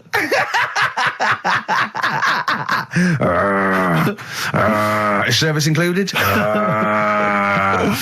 Oh, dear. Okay, so monkey news, please. All right then. Let's hear the jingle. Oh, chimpanzee that monkey news. Right. Now, before and again. Go on. Oh, chimpanzee that monkey news. Brilliant. All right. Right. Before I went away, I told you about Alfred. He was the monkey where there was a robbery going on in a bank. And then he nicked the robber's loot and backed out with a gun. Yeah, He sort of stole. He robbed the robber, didn't he? Yeah. Did he take his gun as well? He took the weapons. He took all the weapons. There was like a couple of robbers. He managed, because they were so amazed that a monkey was coming in. It was like, Don't talk shite twice. Right. Anyway, got a follow up to that. Okay. Now, what was that monkey's name? Alfred. That was Alfred. So anyway, because a lot of people wanted to know, well, what did he do? Did he go off and have a holiday? Did he? No. Right, so the follow up is, what happened is the monkey had the guns, had the cash, which was $250,000. Sure. Right. It went back to the zoo. Right. All right, Carl, you're talking shit. Ricky, I get angry with you when you won't let him finish his monkey news. Right. Can we just get out the official Imagine thing? if people were interrupting Trevor McDonald. It wouldn't happen. I want to make sure I don't get anything wrong. No, of course not. So check the internet. So the monkey goes back to the zoo, right, where all the zookeepers come out and go, get him. He's got the guns. Yeah. He hands out a couple of guns to his mates. What? His monkey mates? His monkey mates, so they've all got a couple of guns each. Oh, Carl, Steve, I can't, mate. I cannot Just stand it. Honestly, I want to scream. Please, I really get annoyed with you. They tried to do him a deal. They said, how about if... I'm going. Tell him that. I'm not going. Now I can't. Step out for a minute. Okay, we'll just do it. Look, don't listen. Step out, and I'll paraphrase what I hear for you when you come back in. Step out now, please. I need to hear the end of this. This is monkey news. This is important stuff. Right. Ricky now has left the room. He cannot bear to hear, which is surprising to me. Right. So anyway, so yeah, they've got the money, and they say to the zookeepers, "How about we give you some cash?" Yes. And they go, Sorry, hang on. Sorry, the zookeeper said that to the monkeys. "Yeah." Right. No. The monkeys who have got the £250,000, Right. say to the zookeepers, "We'll sort you some money out if you let us go." Sorry, the monkeys say to the zookeepers, "We'll give you some money." Yeah. You don't see any problem with that? Right. Listen. Okay. It's nearly finished. Right, I'm listening out there. This is ridiculous. What do you mean the monkeys say? What do you mean the monkeys say to the zookeeper? They were probably holding the money out, like kind of going, "Look, we'll do your deal." Right. Okay. Come on. And what happened is, I think they were happy with that. I think they left, and that was that. They wanted to get out of the zoo because they didn't like it in there. There's the thing. Right, I don't... Just have a look. Right, Carl, think. Right, how did they get out in the first place, this one? Just let Steve have a... So why did he go... So he went and robbed... He thought... he knew there was going to be a robbery that day, did he? He might have been getting some money before they went to escape, and then that happened and they had more money. They might have been withdrawing some stuff out. What do you mean? No. If he was planning on leaving the zoo, he's going to get his savings. What are you talking about? What have you read there, Steve? I've got a feeling this is a review of one of the Planet of the Apes films. I think it's Escape from the Planet of the Apes. I'm not certain. It could be Beneath the Planet of the Apes. Right, Carl, think. Please think, right? So this monkey, right, he leaves the zoo, right? So he leaves the zoo, which he can do, presumably what? They leave him the keys or what? They're chatting to him, they might as well. He goes to a bank. What's he thinking of doing? Sees a robbery, probably by chance. He probably wasn't tipped off, was he? Or has he got one of those police scanners? Probably got one of those police scanners. Well, I think he was going to the bank to get a mortgage to build I think he wanted an extension, didn't he, on his cage? Think of that. And so I love the fact that he hands out the guns and they do a deal. It's honestly, you've got the best mind working on radio today. It's incredible. The only person who makes less sense is Terry Wogan. He goes up and down, doesn't he? I can't understand his sentences because I don't know. No, it's like free-form poetry. Yes, I don't know whether it's the end of a sentence, in the middle, Sure. a new one. Yeah. Yeah. But Let's have the jingle again, a record, and then we'll probably have to wrap up the show, I imagine. That was, chimpanzee that monkey news. Well, Mr. Stipe, I am not Kenneth, but I can tell you the frequency was 104.9. See you next week. I'm Ricky Gervais, with me Steve Merchant and Karl Pilkington. Do you think that when Marconi invented radio, this was what he had in mind for it? Yeah, 2 hours of absolute... See you later. We should learn a competition. Who's the tastiest cartoon ever? Well, actually, I threw up Cheetara. I threw up Jessica Rabbit. I've had some people contribute here on the email. We've got someone here. Dom has emailed us. He's told us that for him, Daphne from Scooby Doo. Yeah, popular choice. And obviously, this is one I've never quite understood. Wilma from the Flintstones. I've actually always felt that Wilma. I don't know. I just thought she was a bit. No, not Wilma. Homely. Betty, surely. Yeah, Betty. Well, this is what I'm saying. Wilma. I mean, yeah, Betty, surely, but Wilma. No, I mean, she's quite homely. Betty, come on, Steve. You wouldn't say no to Wilma. No, I suppose not. If it was I'd be worried about Fred if he found out. I'd hate to do it, you know. I don't want to do it to Fred. He's a good guy. He is, isn't he? He's a bit of a chump. Whereas Barney, to be honest, I don't think he deserves Betty. Do they both work in the quarry? Because, I mean, let's be honest, Fred, not a smart man. I mean, he obviously didn't come out of rock school with anything other than a couple of basic O-levels. I know, but he's a hard-working, sound sort of guy. They got a big house, they got like a TV, they got that bird thing. Yeah. I'll be honest, if I was Fred, I would be a little bit disappointed that my kid does nothing, whereas Barney's can lift up sort of tall buildings. Sure. Bam, bam. He's a very strong... You know. I mean, interestingly, Fred loves his job. He's always yabba-dabba doing at the end of the day. He does yabba-dabba. He spent the whole day lifting rocks from one place to another. I'll tell you what, I wouldn't take that from that cat, though. I would. If a cat picked me up by the scruff neck and put me out, right, on the doorstep, I'd go mental. I'd get rid of it. It is a saber-toothed tiger, though, Carl, so it could rip him to shreds. It's not like a normal domestic cat you have nowadays. You know when they go to the drive-in at the beginning? Yeah. And they order maybe some ribs. Yeah, that huge rib, and it tips the car over. Yeah. Was that her first day on the job? Because I've never been ordered before. Yeah, I always thought she'd have realised. Yeah, we're out of pig. We've got Brontosaurus rib. Exactly. He goes, well, that knocked the car over. No, it won't. I don't know. Rick, can I tell you now? That was an accident waiting to happen. It was really, wasn't it? Yeah. And it did. Oh, dear. Mind you, I went to Texas once, and I had some ribs, and it was like the Flintstones. It was huge. And not only did it look too much like an animal that I couldn't actually eat it, I don't know who could eat it. I mean, seriously, it was 2 foot long. Yeah. And all the it was like half a rib cage. And it's incredible. My friends lived in Texas for a while, and they once were in a kind of diner, and there was you know those kind of benches that are attached to the table itself, like a kind of picnic bench. Yeah. And this huge fat guy came in, he came wobbling, he ordered like this kind of everything you can eat meal, and his fat kind of sort of his big fatty fatness fatted on the fat table. It wrapped itself around the table and everything. He was chowing down, and when he tried to leave, the table came up with him. Oh no! Imagine that! I mean, they are fat, aren't they? They're big people. They're huge people. But it was that thing we were talking about before, that bloke on Jerry Springer Show who was like 80 stone, right? Now, I felt quite sorry for him. He was really sad and he was crying. It is rad. But my point is this, right? When he got to say 50 stones, didn't he go, that's too much, that's not enough for a land animal? Exactly. Do you know what I mean? Yeah. That's big, isn't it? I mean, I'm getting worried. I'm 13 stone, and I am genuinely getting worried. I'm thinking, oh, yeah. God. When you've got that big, when you've actually got your own mare. yeah. When you have to get in helpers to look what the scale says. Yeah. Like 4 or 5 people lift up your belly and go, it's 52 stone. You go, that's too much. Exactly.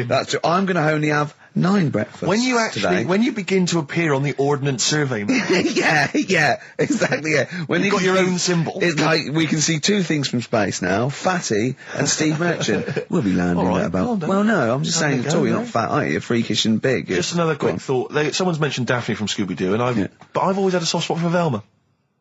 Velma? Because Velma's the glasses. I mean, I'd have She's clever. Can I tell you what would have happened if I was in that environment? I was maybe on the... Your glasses would have got tangled up. I'd have always had I'd always been making a play for Daphne, right?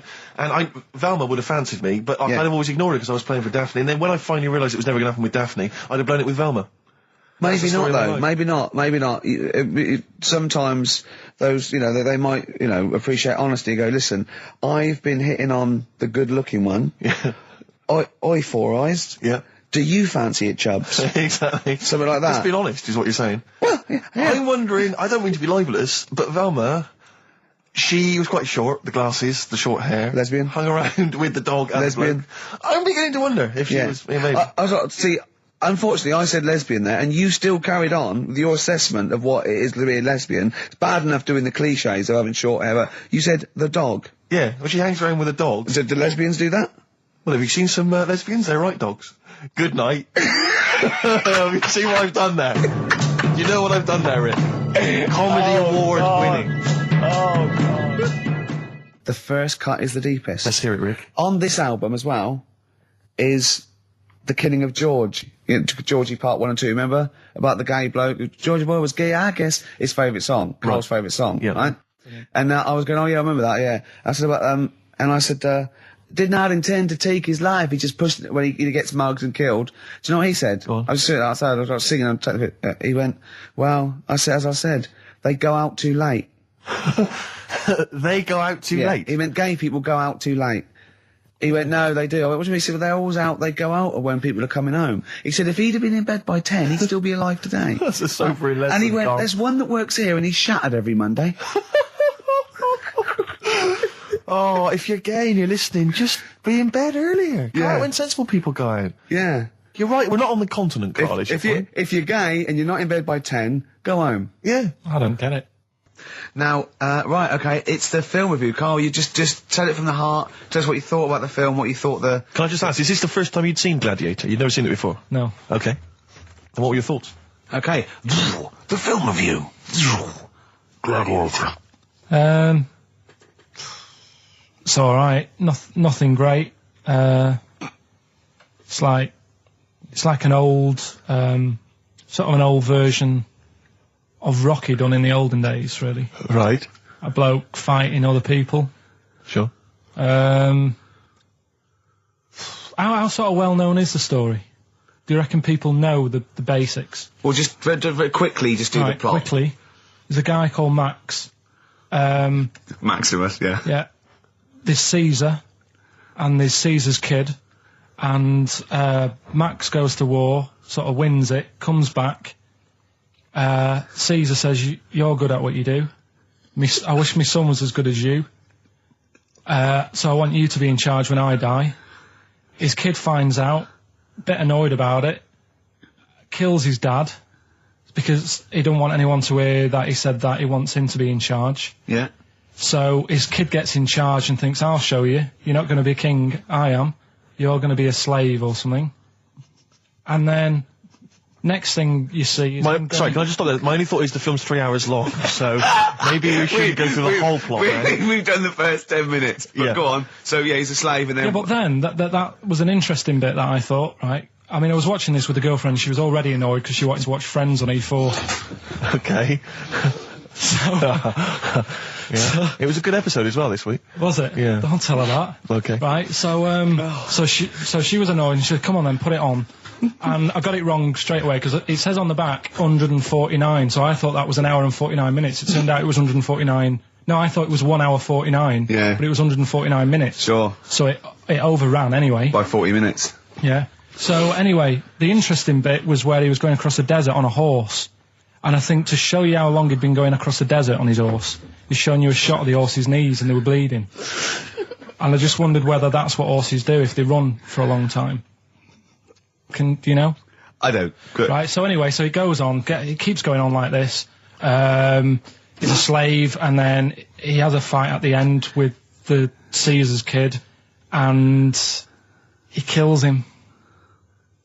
And that's how it ended. Okay, good. What did you think of it? Just generally, what bits... What do you think was wrong with it? Right, well, I've read up on it, and there's already a fact that is wrong. Right. Caesar's kid, he didn't actually kill his dad. His dad died of a natural death. Right, in real life, you mean? Yeah. Okay. And what's Caesar's kid's name? Comedian or something? I think it's comedian. Yeah. Yeah. That's where the name comes from. When a funny person is called a comedian. 'cause He their name didn't happens. actually get killed in real life by Max. No. He died by his sister poisoning him, and And he didn't. No. Are you saying that this is not a historical document? It's wrong. All over the place. Yeah. Well, next week I'm giving you Braveheart, and that is actually true. That is factually accurate. I can't handle it. It is. It was a little Australian fella that helped him out. Just for people who watched it, you know that the guy, Caesar's kid. Yeah. He died. His sister tried to poison him. That didn't work. Apparently, he was a gay fella, and his boyfriend, who was a wrestler, strangled him. Where did you get this information? On the internet. I thought I'd look it up to see how much of it I actually got right. Yes. And that's what I read. Okay, so out of 10? 5. Really? Yeah. Okay. It's no good. I wouldn't get it out. It's annoying the way it says, like, you know, this film's got to be seen at the cinema, because I saw it at home, and I don't think I missed out on anything. Very good point. I think that's probably the point they're making, but yours is valid too. We'll play a record, and after that, I'm going to ask you about Rasputin, the Mad Monk. Go on, then. When things like that happen, right, you know, you've been told not to mention it. Yeah. And you're like a little kid. Yeah. And once things are in your head, yeah, it's difficult not to mention it. I mean, when I was a kid, yeah, right, my mum's sister Hazel, right, was seeing another bloke. It's weird because she's a lesbian now. That's really weird. That must have been an interesting Christmas. But anyway, she was seeing this bloke, and he looked like Ken Dodd, apparently. He looked like Ken Dodd. Looked like Ken Dodd. So people said, don't mention it because it gets on his nerves when you like meet him and you go, oh god, you look like Ken Dodd. So I said, all right, his name is Will or whatever. And I was introduced to him. First thing I said, nice to meet you, Ken. Did you do it as a joke, or did you? No, because you know when you know that he's like, I'm not allowed to say that. I can't say that. I mustn't say that. Can't. And then I saw him. I thought, Jesus, does look like him. It just came out. Was it Doddy who turned her into a lesbo? Do you think? Well, he wasn't a good-looking bloke, so possibly. She started going out with Esther Ranson though, which is weird, out of the frying pan. What was the story with the lesbianism then? How did she announce that to everyone? What age was she when she realised? Well, I mean, we're not a close family. Do you know what I mean? We're not a sort of family who keeps in touch with everyone. And I think my mum called her up one Christmas and sort of said, you know, how's the Diddy men? Yeah, how's Nutty Ash? And she said, oh, no, I'm not. I don't do that anymore. I'm knocking about with Sandra or whatever. Right. And it was like, oh, right. Not big butch Sandra with the big earrings and the skinhead. He used to live down the road from you. I don't know. He used to get Doc Martens wholesale. That's Sandra. All right. Well, I'm going to be kicking some ass today because I'm going to be shamelessly self-indulgent. And we've only got 2 shows to go. So I'm playing some of the most beauteous tunes in the world. And I was just telling Carl, lined up a Simon & Garfunkel track, Only Living Boy in New York. He went, why is he the only living boy in New York? I went, what? He went, what does that mean then? I went, I don't know. He went, well, what is it about? I said, I don't care. I said, it's lovely song. He goes, no, but what's it? I said, I don't go into that. I said, he went, I like a story. I said, like what? I said, killing of Georgie, no trickery. Killing of Georgie. I think we should play that at the last. It's good. I heard it the other day on Radio 2. It was cracking. It sounds like, well. It's really good. Tell them what it's about again. It's about little girl, gay fella. A little what? A little gay fella? Yeah. Right. Who, I mean, I haven't heard it for a bit, so it's all off memory, this. But, gay bloke, is he from Scotland? I have no idea. But he's from somewhere where gays aren't liked. Okay. Right? No. Well, he is. Georgie Boy was gay, I guess, nothing more than the kindest guy I ever knew, right? No, all he did was, right, his father said, how can my son not be straight? Kicked him out. Right? Goes to America. Yeah, but you can handle all that. You can handle your dad not getting on with you if other people around you are into the same scene. Yeah. But he was like, he was left on his own. He didn't know what to do. Yeah. He was getting stressed out. Yeah. So he goes... And this was before. I mean, this is... When did this record come out? 77? 77, yeah, something like that. Right. And he's... During punk. Right. Oh, I see, yeah. So, you know, the village people had come along and made gay cool. Yeah. That had already happened. Yeah. But it wasn't respected. But he was watching the telly or something, and he saw that New York had loads of them over there, and they're all having a good time. Sure. No, sorry. At no point in the song does Rod Stewart say little gay Georgie was watching telly and saw loads of gays in New York. At no point in that song. No, but this is what I like about that song. You sort of picture what's going on. You make it up. Yeah. Okay, so the little gay fella was watching telly, and there was presumably the and now from New York, the gay show. Yeah. Or whatever, because he was a big scene over there, wasn't he, in the 70s? Yeah. Okay. Right. Go on. So he goes over there, and he's having a great time and that. He's meeting... Went to New York town, very quickly settled down, soon became the toast of the Great White Way. Yeah, they loved him. All the old queens blew a fuse. Yeah. Yeah. And then, I don't know, he was out late one night, Yeah. and he's walking home, Yeah. and gets attacked, gets killed, Yeah. and he's lying in the They gut. didn't intend to take his life. They just pushed their luck a little too far that night. Yeah, you see? So, Yeah. but what's good there? Is it good that he had a bit of a good life and was able to be himself? Yeah. Or should he have stayed in Scotland? He didn't come from Scotland. Again, I really... Right, I think, is there any way we can get this song before the end of the show and play it? Because I've heard it recently. A lot of people listening will have never heard this song. They won't have any idea. Can I say what you said when we were talking about that song once before? Is it bad? It might be, because we were talking about, Georgie Boy, and he, got it. I don't know. What? It's when you said... Well, no, it's a fact. I don't think if... Well, he said, so it's fucking Georgie, he gets out, dies, right? He goes, well, they do go out late. I know... Gay people I go know out a few late. gay people, and they start to party late on. That's Yeah. what, in Soho, right? Girlfriend got in a cab, right? Suzanne was in a cab, and the cab driver was taking her to an early start, right? She works at the BBC. Yeah. Early start, 4 a.m. It was going down. It was mental in Soho at 4 a.m. Yeah. They were all still like starting the night out. How do you know Whereas- they're gay? It's Soho, isn't it? Fair enough. Okay. Play a track. I'd love to be able to try and dig this out. Yeah, we will. This is Simon and Garfunkel, The Only Living Boy in New York. It's lovely. You know, when I went to the BAFTAs with you, and I wasn't really enjoying it, you were like... can't. He's what? No, You you didn't are tell such us an this. ungrateful. There are so many You're people. like a little charity case. You're like, oh, I had God. chicks queuing up Yeah. around the block. You'd wanting to usually come. have to. I know, but I Someone told like you you. would have to write to Jim or Fix It or Esther Ranson to get them to meet us sort of people. And now it's on your doorstep. I'm amazed that you didn't enjoy it. Why didn't you God. enjoy it? You got to walk down the red carpet.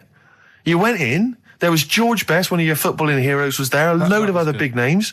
You sat there, you had prime position. You came backstage with a load of other big names. Hey, you had a lovely bit of You were grub. filming this thing for the DVD we're making. That's you, a cameraman on our DVD. And yet you think, now you look grumpy because you had a couple of pints and I can't believe So it. tell us why you didn't enjoy it, because the ceremony, what didn't you enjoy about that? It was interminable, wasn't it? Far too long. Wasn't it awful? So 3 boring. hours. I thought you were going to say something. Really? Sorry. 3 hours. Yeah. I mean, I suppose for you two, at least, you were going to get something. Sure. Yeah. But with me, it's like, I mean, I've never graduated or anything, so Have you not? I'm trying to think of a situation. Basically, I sat there for 3 hours knowing that I'm not going to get anything out of the night. Yeah. Right? Now, no one Did you? told Sorry, me- when we invited you and you said yes, did you think you were up for an award? No, but I thought we were going to be sat round tables having a nice bit of food, Yeah. whilst people are going up there winning awards. Yeah. But 3 hours of the same thing over and over again. I mean, if a film's 3 hours in the cinema, Yeah. you go, well, it's long, but I wonder how it's going to end. Yeah. But this was just like the same thing over and over again. Some guy going up, thanks a lot, cheers for the bit of brass. And then going down, sitting down, the same thing over and over again. Honestly, right? I'd say it was one of the worst things I've ever had to do. No, I enjoyed the night afterwards when we did have a bit of lamb and a nice bit of veg and that. That was Yeah. all right, and I went home and I was happy, and I got the little freebie bag that you're talking about that we're giving away, which wasn't much good stuff in it. Oh, All right. Christ. No, 'cause What would Suzanne- you have done on that Saturday night? Suzanne What said- would you have done or the Sunday night rather? What would you have done had you been at home? I would have stayed in with Suzanne, right, watching telly, having a nice bit of pate on toast or something, cup of tea, watching 24. But instead, I had to buy an expensive suit, so I didn't show you up, right? Jesus, what are we doing? Yeah. How much did you spend on your suit? Well, in total, right, because, the shoes and the suit and the shirt and the tie, it was about 600 quid. That's the most expensive evening ever. And that's what I'm saying to you. And the daft thing is, it's dark in there. I don't know why you've got to wear a nice suit. You can't wear a tracksuit, for goodness sake. It's dark in in there. No, just the shirt and that. It doesn't make you a better person wearing a suit. No, doesn't make you a better person. No, We're not claiming it made you a better person. No, but that annoyed me. Yeah. I mean, it was an experience, isn't it? That's why I went, because you think, if I didn't go, if I would have said to you when you invited me, no, Steve, I don't want to go, then I would have never known, right? Yeah. And that's my sort of thing in life, right? Yeah. If something comes up, you should take it, even if you're not going to like it. It's a bit of an experience. Right. Do you know what he said to me? I phoned him up because we had to meet up, and obviously he had to pose as my gay lover. Yeah. To get in, right? Yeah. He phoned me, what? You said something to me like, I bought a suit, I'm looking good. He said, I'm looking good. People will think, how on earth did he end up with that good-looking guy? So he got into the role. That was what he said to me. He started getting into it. Such an insult. Play a record. I just must say that we've had an email from Daryl Foss. Lots of people have emailed in and say, well done on the BAFTAs and well done on your Room 101. They really liked that. Thank you. There's one guy, Daryl says, Ricky, has your dad only got one D-Mob suit? Because I don't know if you noticed, but Ricky wears the same suit every single time he appears on TV because he spent a fortune on it getting it tailor-made. I've only got one. It's a good suit and now he just wears it all the time. And it's winter as well. It's like a pure wool, so I'm sweating everywhere I go. Anyway, usually it's too much cheese. I won't be buying another. Huh? I won't be buying another one. Ever. Yeah, that's it. Yeah. Suzanne told me today, right, because I've handed it in today to have the trousers turned up a bit. Why? Because it was a bit of a bodge job for the night. Yeah. Right. It was just some pins sort of holding it up the other night, but you didn't notice, and I didn't tell you because I thought you'd be getting on the stage and saying, "Look at that freak over there with his pants hemmed up." But I took it to the place to get it done. Suzanne tells me that I'm going to start shrinking now and getting to that age where you start going small. I know that must have been a revelation to you and a worry. Like, how small do you get? How small do you get? Oh, Don't what are we know, playing yeah. now? I thought we'd have a bit of Marley music. Marley music. Oh, Okay, go on. well, Right. there's going to be a bit of a change, isn't there? Yes, that's absolutely right, Rick. Normally we would end the decided show, obviously, with just- a song for the ladies. But because it's sort of Carl's penultimate show, and we're going to play one of his favourite tracks. What are you going to? Yeah, I just thought we could play this. It is obviously the Killing of Georgie by Rod Stewart. by Rod Stewart, and this is a song for the gays. See, his father took it as a sort of personal slight, but you can't help it. it's not you his know. fault. And as he said, he's just gay. It doesn't make him a nasty person. Not at all. Are you enjoying this, Carl? Yeah, but I'm not gay. No evidence of him being Scottish. No, but When he says they blew a fuse, they're not electricians. They mean it's sort of. And it's not a euphemism either. Oh, I'm worried. I'm a bit edgy. He's out late. I know, and he's taking a shortcut, which is mental. Not in New York City. Yeah. He doesn't know the area. He's from Scotland. I bet it was them that were screaming. I'm suddenly worried. This isn't a true story, is it? Who knows? If it is, we don't know that. Just want to say that we're not. Oh, that'd be terrible. see, how come you think this might be a true story? I just got suddenly worried then. No, but how can this be a true story, but the bloke jumping out of a window and hearing his phone ringing? No, because Rod Stewart, I just suddenly thought, what if he's written a song about this and this bloke did actually exist and was killed? Then I started panicking. Yeah. I don't think it is it? I'm almost certain it's not. Okay. Is that it then? Is that it? Then we got to pack up and go home. Yeah? Well, I think we've enjoyed ourselves. I've loved it. I've loved every minute of it. Karl.Pilkington@xfm.co.uk for your suggestions as to what you're willing to swap for the signed bag. See you next week. Bye. Carl, what was that? That was your little song with a story, That's wasn't another little feature that we do every Saturday. Little So song. make sure you tune in. It's a song that's got a good story in it. There's a lot of music about these What's days. that story about then? What's that story You about? don't know what they're going on about. Whereas that classic from the Kinks called Lola. Yeah, what's it about? I'd listened to it for the first time properly this morning. Yeah. And what I've worked out from it is a fella who goes out for a normal Saturday night out. He's in Soho. Yeah. He's having a Coca-Cola or whatever. And he sees this woman. He thinks, yeah, she's all right. Won't mind a bit of that. So he wanders over, and he sort of gets talking to her. He looks at her. She's got a great figure, nice face, and all that. Lovely knob. And she speaks, and he goes, "Oh God." Got a bit of a bloke's voice. Yeah. Got a bit of a voice like a bloke. But he thought, that's the only down point. Sure. So he dances around with her, and I think he sits on his knee, I think he said. Yeah. Anyway, it turns out it's a fella. Yeah. Right. So, A sobering lesson. Yeah. What do you take from that? look always sort of, if you think you might be talking to a bloke in bloke, drag. just look at his sort of Adam's apple. And he'll probably have a hairier arse than a woman. Yeah, I think you've gone too far away then, though. I think you're already getting too close. It's a bit late to pull out. No, pun intended, definitely. There was a pun intended. Oh, was it? Alright, was it? Yes. Alright, okay, we don't be disgusting then. Right, okay, right, the results of, We ain't got a winner for the first time. Yes, we have, we've got loads. Feature for We've got loads of winners. No, we haven't. We've done this feature for 3 weeks. This is the first time I've managed to sort of... What? Well, let's go through them then. What have they got wrong? The first one. The first one? What was the first one? Well, hang on, let's do them in reverse order for a second. So what's the last one? The last one, the clue was, that bloke does sport on the telly and he's got a little kid. What's that? That's Destiny's Child. Des, who does ITV Sport, that's has got terrible, a tiniest man. child, right? No, terrible. that's fine, they got that. Okay, Destiny's Child. What's the one? What's the middle one? Right, the middle one, right? Child. The second one was, he doesn't like women, yet he's got a couple of kids, that's a bit weird. Yeah. Right? That was PD, that was Puff Daddy. That is offensive. Go on. But it's not Puff Daddy. It's Puff Daddy. And he's not even called that anymore. He's called P. Diddy. Well... Okay, fair enough. But they got that one. Yeah.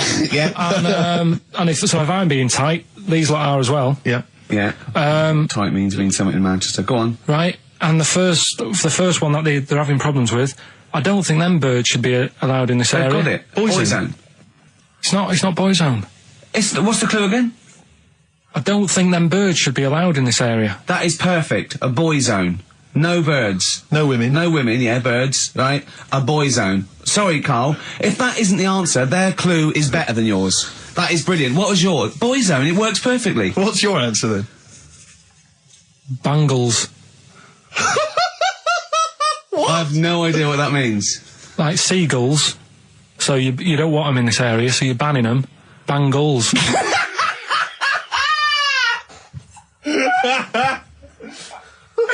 Oh! Well, give it to boy zone, because boy zone's better. Don't use birds being allowed in this area, it's a boy zone. I think we should have a rollover.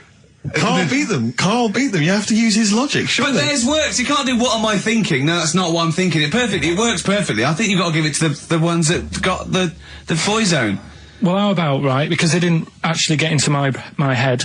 And my way of thinking, heaven right? forbid. How about we just keep back the David Attenborough, and they can have, I'll chuck in the Hellraiser, right? Okay. And Blondie album and the Madness Yeah, one. okay. Pick a winner at random. Pick a winner, Steve. I'm going to give it to Paul Sloman, who got those answers, and he also says, P.S. Carl, you're a moron. So I'm giving that to Paul, and good luck to him. Right, well, He's got a crazy night tonight. If we can rush these over to him, he's got a cracking Saturday night. well, if I'm a moron, I might get your address wrong when I send them to you. Oh, Coming right back at you, Paul. Yes. Right, John, play your song. Carl's annoyed because they didn't get wild. banned goals. A song for the ladies. I think we seem to have missed this a lot of weeks, but this Sure. I've been wanting to play this It's for not like ages. us to forget things like that. This is a band, Frente, who kind of came and went and no one yeah. was particularly interested, but they did do this lovely acoustic version of the New Order tune, Bizarre Love Triangle, and right. this just shows you how incredible the melodies and the words and everything are. Brilliant, I'm a fan. New Order, just play this. Good night. Song for the Bye-bye. ladies. Is this in the week? Do you reckon Richard Anderson will be back next week? Yeah, Richard Anderson will not miss this show. Kids, they know too much now. Yeah. You Compared to you, yeah. Despair. I know, right? Yeah. Listen to this one, right? Go on. My dad had me niece in the car, right, running her to school one day, and she was in the back of the car with a mate, and they were chatting away about stuff like kids do. And they got onto the topic of one of the mates, who they said, I mean, you've got to remember, my niece, this point, was probably about 5 or 6, something like that, right? In the back of the car, talking about My Little Pony, whatever it is they play with. Subject changed.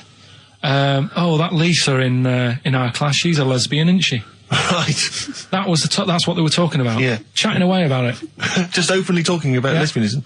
And probably, this is the topic that they're talking about in the pub when they're having out drinking. Yeah. Yeah, but they might have thought a lesbian was a funny word or something. You don't necessarily know the ins and outs of it, do they? He's weird though, isn't it? Because when I was younger at school, you didn't you swore a little bit, but it wasn't like major swear words, and you sort of did a little bit of nicking, but nothing like they get up to now. I mean, if My girlfriend, when she was about 7 or 8, just walked to school with her mum, and she called her a C-U-N. Right? You are joking. No, she said, because she thought it was she said she thought it was a big furry animal. So she was being nice. And I remember, where'd you hear that? Where'd you hear that? Like, just heard it at school. So they might not know what it means. But because I'm thinking maybe, did you start the show with that particular kind of manner? Just because obviously a lot of new listeners, I imagine, thanks to the massive poster campaign, and you obviously want to impress them and charm them. There's a few examples today of irony coming back and biting you. Yeah. That seemed like a funny idea at the time, me posing that. But Jonathan Ross phoned me up when they first went up and he just said, I've just seen a big poster of a predatory gay. Yeah, you do look a little bit. Yeah. Hello. What's your name? Would you like to sit down here? And then you're in the background. And also, I think the funny thing about having you as a partner, I mean, the only good thing is that you look weird and tall, like too freakishly tall and lanky. Oh, yeah, but in that one, no, because your background and you're smiling, you don't look as weird as you do in real life, or as freakishly tall. So it sort of ruins it a little bit for me. they found out that scientists. Oh yeah. I've found out 17th century. That like now, 1 in 10 rams are gay. 1 in 10 rams are gay. Yeah. Yeah. So that was like Wallet. That's how I could get that in. They got a load of gay and straight rams. Right. They worked out which were which first. They said, right, that bunch there is a gay bunch. They looked better. They just had more pride in their appearance. And the other ones, the straight ones. And then they gave them to this scientist and said, right, go on, do what you got to do. And they took the brains out of all of them. Just to check. And they did tests on the brain, and it worked out that they've got something smaller in the brain. The gay ones have got something in the brain that makes it smaller. And they said, right, well, that's probably how it's going to work on males, on like males and females and like humans. So you took from this that gays have smaller brains than straight people? No, there's something in the brain. Right, go on. So if someone's saying, oh, I'm a gay, or they're not sure or whatever, they will now be able to find out. So you can go to the doctor and to find out if you're straight or gay. Is there any gay in my brain? Let's have a look. Do. You've got a little bit of a gay in you, yes. A little bit of gay in there. Yes, you've got the, you've got a little bent cell there. Well, that's why they did it, anyway. I don't understand how they could differentiate which was straight and which were gay to begin with, before they then gave it to the scientist. Wasn't that what the scientists figured out? How could they tell? There's one theory that it's genetically determined. There is one. There is a theory that's genetically determined, but I don't think it's as easy as pulling a sheep's brain apart and finding a little pink sort of like blob in there, and going, right, we've taken the guy out, and now he's going to go and shag some ewes. I don't think it's that straightforward. Although homosexuality does occur at a similar sort of rate in animals, I think. Yeah. Yeah. So you knew that, didn't you? So that's that one. I mean, I just like the idea of the farmer figuring out which is straight and gay. Well, that one's wearing quite a camp-looking neckerchief. So I'm thinking maybe he's gay. Is that? Yeah. I love the fact they can. That one's a big fan of Sophie Ellis-Bextor. Yeah. They put on ABBA and see which ones dance. Exactly, That's how they. Which one? Yeah. Put on like Barbra Streisand and see which ones sing along. That shit is rubbish. What did I find out? Did you just say that is rubbish? No, I found out other stuff in the week that didn't make the top 3. Wow. We haven't even had to. This must be mediocre stuff. This must be really bad. Yeah. Or it might be dubious. Go on. We've got to think proactively now. We've got to sort this out. See, there's always other things going on in my mind when I'm in that pub quiz. For me, it's just a little bit of fun. Sure. It's a night out. Do you know what I mean? Suzanne enjoys it. Yeah. Bit of a get-together. We have a chat beforehand. Yeah. We have a bit of fun. Yeah. But there was other things on my mind. Carl, I could do that here. I don't have to lose a tenner. Wait, what were you thinking during the quiz then, when the questions were coming out? What were you thinking of? Well, what it was, right, just before the quiz started, I had to go to the toilet, right, because the rule is, right, people who don't go to it, once it starts, phones off, no more toilet. They take it dead serious, don't they, right? Yeah. So, I went to the toilet. Now, I'm not being out of order here, it just got me thinking, right? I went to the toilet, the gay fella in there, right? There was a gay fella in there. Gay fella in the toilet. Now, How could you tell? How did you know? just typical, everything about it, right? Everything about it, right, yeah. Oh. What, Just large what- handlebar moustache, leather cap. Butt plugs, amyl nitrate. Could I just say that these views do not reflect the views of the management of XFM or me and Steve? Or Go on, most Carl. of the people in this country. Go on, Carl. What's your problem? Yeah, but this is what I'm worried about, really. But this is why I only got Danny Minogue right, right? Because this was floating around my mind. Went She's to a the big toilet. gay icon, Now, isn't she? go into the toilet. They have like men's cubicle and they have women's cubicle. Yeah. Now, without sounding out of order, is it wrong for me to think gay men should have their own little cubicle?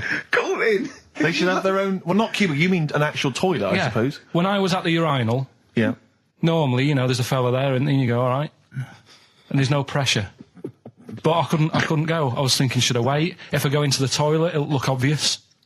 Yeah. I had loads of pressure and But this was what were going you on. worried about? So sorry. What were I'm you so concerned sorry, about? viewers? I'm so Well, sorry. it's like, right, listen, when I was a kid, right, and it's all right for you to go into women's toilets when you're a kid, it's like, oh, it's a bit cute, Yeah. right, as long as you're not, like, over 15 or something, right? Right. But when I was a kid, I went into a toilet, and women, when they use their little cubicles, they don't shut the door. Some of them just sit down on the toilet, Yeah. right, and you see everything. And, no, seriously, that's probably one of the first times I saw, like, a woman. Yeah. That, right, and my Auntie Nora when she was staying over. What happened with your Auntie Nora? She was, she's into wearing caftans. Into wearing what? Caftans. Oh, yeah. What are caftans? Big, bellowy sort of dresses. Right. And, yeah, I used to sit on the floor at home in front of the telly. Sure. She was on the chair behind. Yeah. She did a bit of a sort of a Sharon Stone scene. Oh, God. Yeah. Did you see it? There was no underwear. No. What age were you? What was it like? What age were It you? was like a ripped tennis ball. What? Right, we're off air. We're off air. Either that or put us in for the Sonys. Iced tea. That's how I'm living. Bit of old school hip hop. Where's RT? All right. Good point, yeah. Go make me a cup of coffee or something. Well, before you do that, can I just qualify something? I'm a little bit concerned Yeah. about your toilet discussion. What exactly is your point again? I was just a bit bemused. You see, it's a tricky one. All I'm saying is, right, there I was at the pub quiz. I go to the toilet, not thinking about anything. I try to go, right, there's a little gay fella next to me. I love this little gay fella. Now, the weird thing is, there's nothing stopping him having a little glance, right, because he's allowed in the fella's toilet. Yeah. Now, I'm not allowed to go into the woman's toilet and have a little look round. Right. So all I'm saying is, should they have another toilet area? What, for gay people? Yeah. And so this would be gay men and lesbians? Is that going to complicate things? Well, I can only assume. I mean, to what point? I'll ask you a question, right? If you're intimidated, that's a shame. But most gay men aren't looking at your knob. You know that. What do you mean? I can only say that 99.9% of gay men who use a urinal standing next to what they assume is a heterosexual man aren't looking at his knob. What are they doing then? They're emptying their bladder. No, but the thing is, I can't talk politics for Carl. you're saying like, about would you have one toilet for lesbian women and gay fellas, right? Well, does that mean? Yeah, would it be mixed? Would it just be? Well, would it have a man on one? That's heterosexual man. One little picture of a woman, there, and then what? What would the little icon be? A man and a woman? A man and a woman. Just having a chat? Yeah. In pink and dot But lines. you couldn't mix them because then what would happen is you'd get people who are going, oh, I'll play up to this a bit, What, pretend to be gay? and sort of grow a moustache and shave their head. And pretend to be a lesbian. Right. Yeah. So I see. So people pretending to be gay so they could go in and have a look at the lesbians. Yeah. Right. So that would mean that we need 4 cubicles now, would we? Yeah, no, this is fine. 4 cubicles. So every pub How now... many toilets do we need at Every the pub's moment? now got 4 toilets. Oh, Carl, bisexuals. Yeah.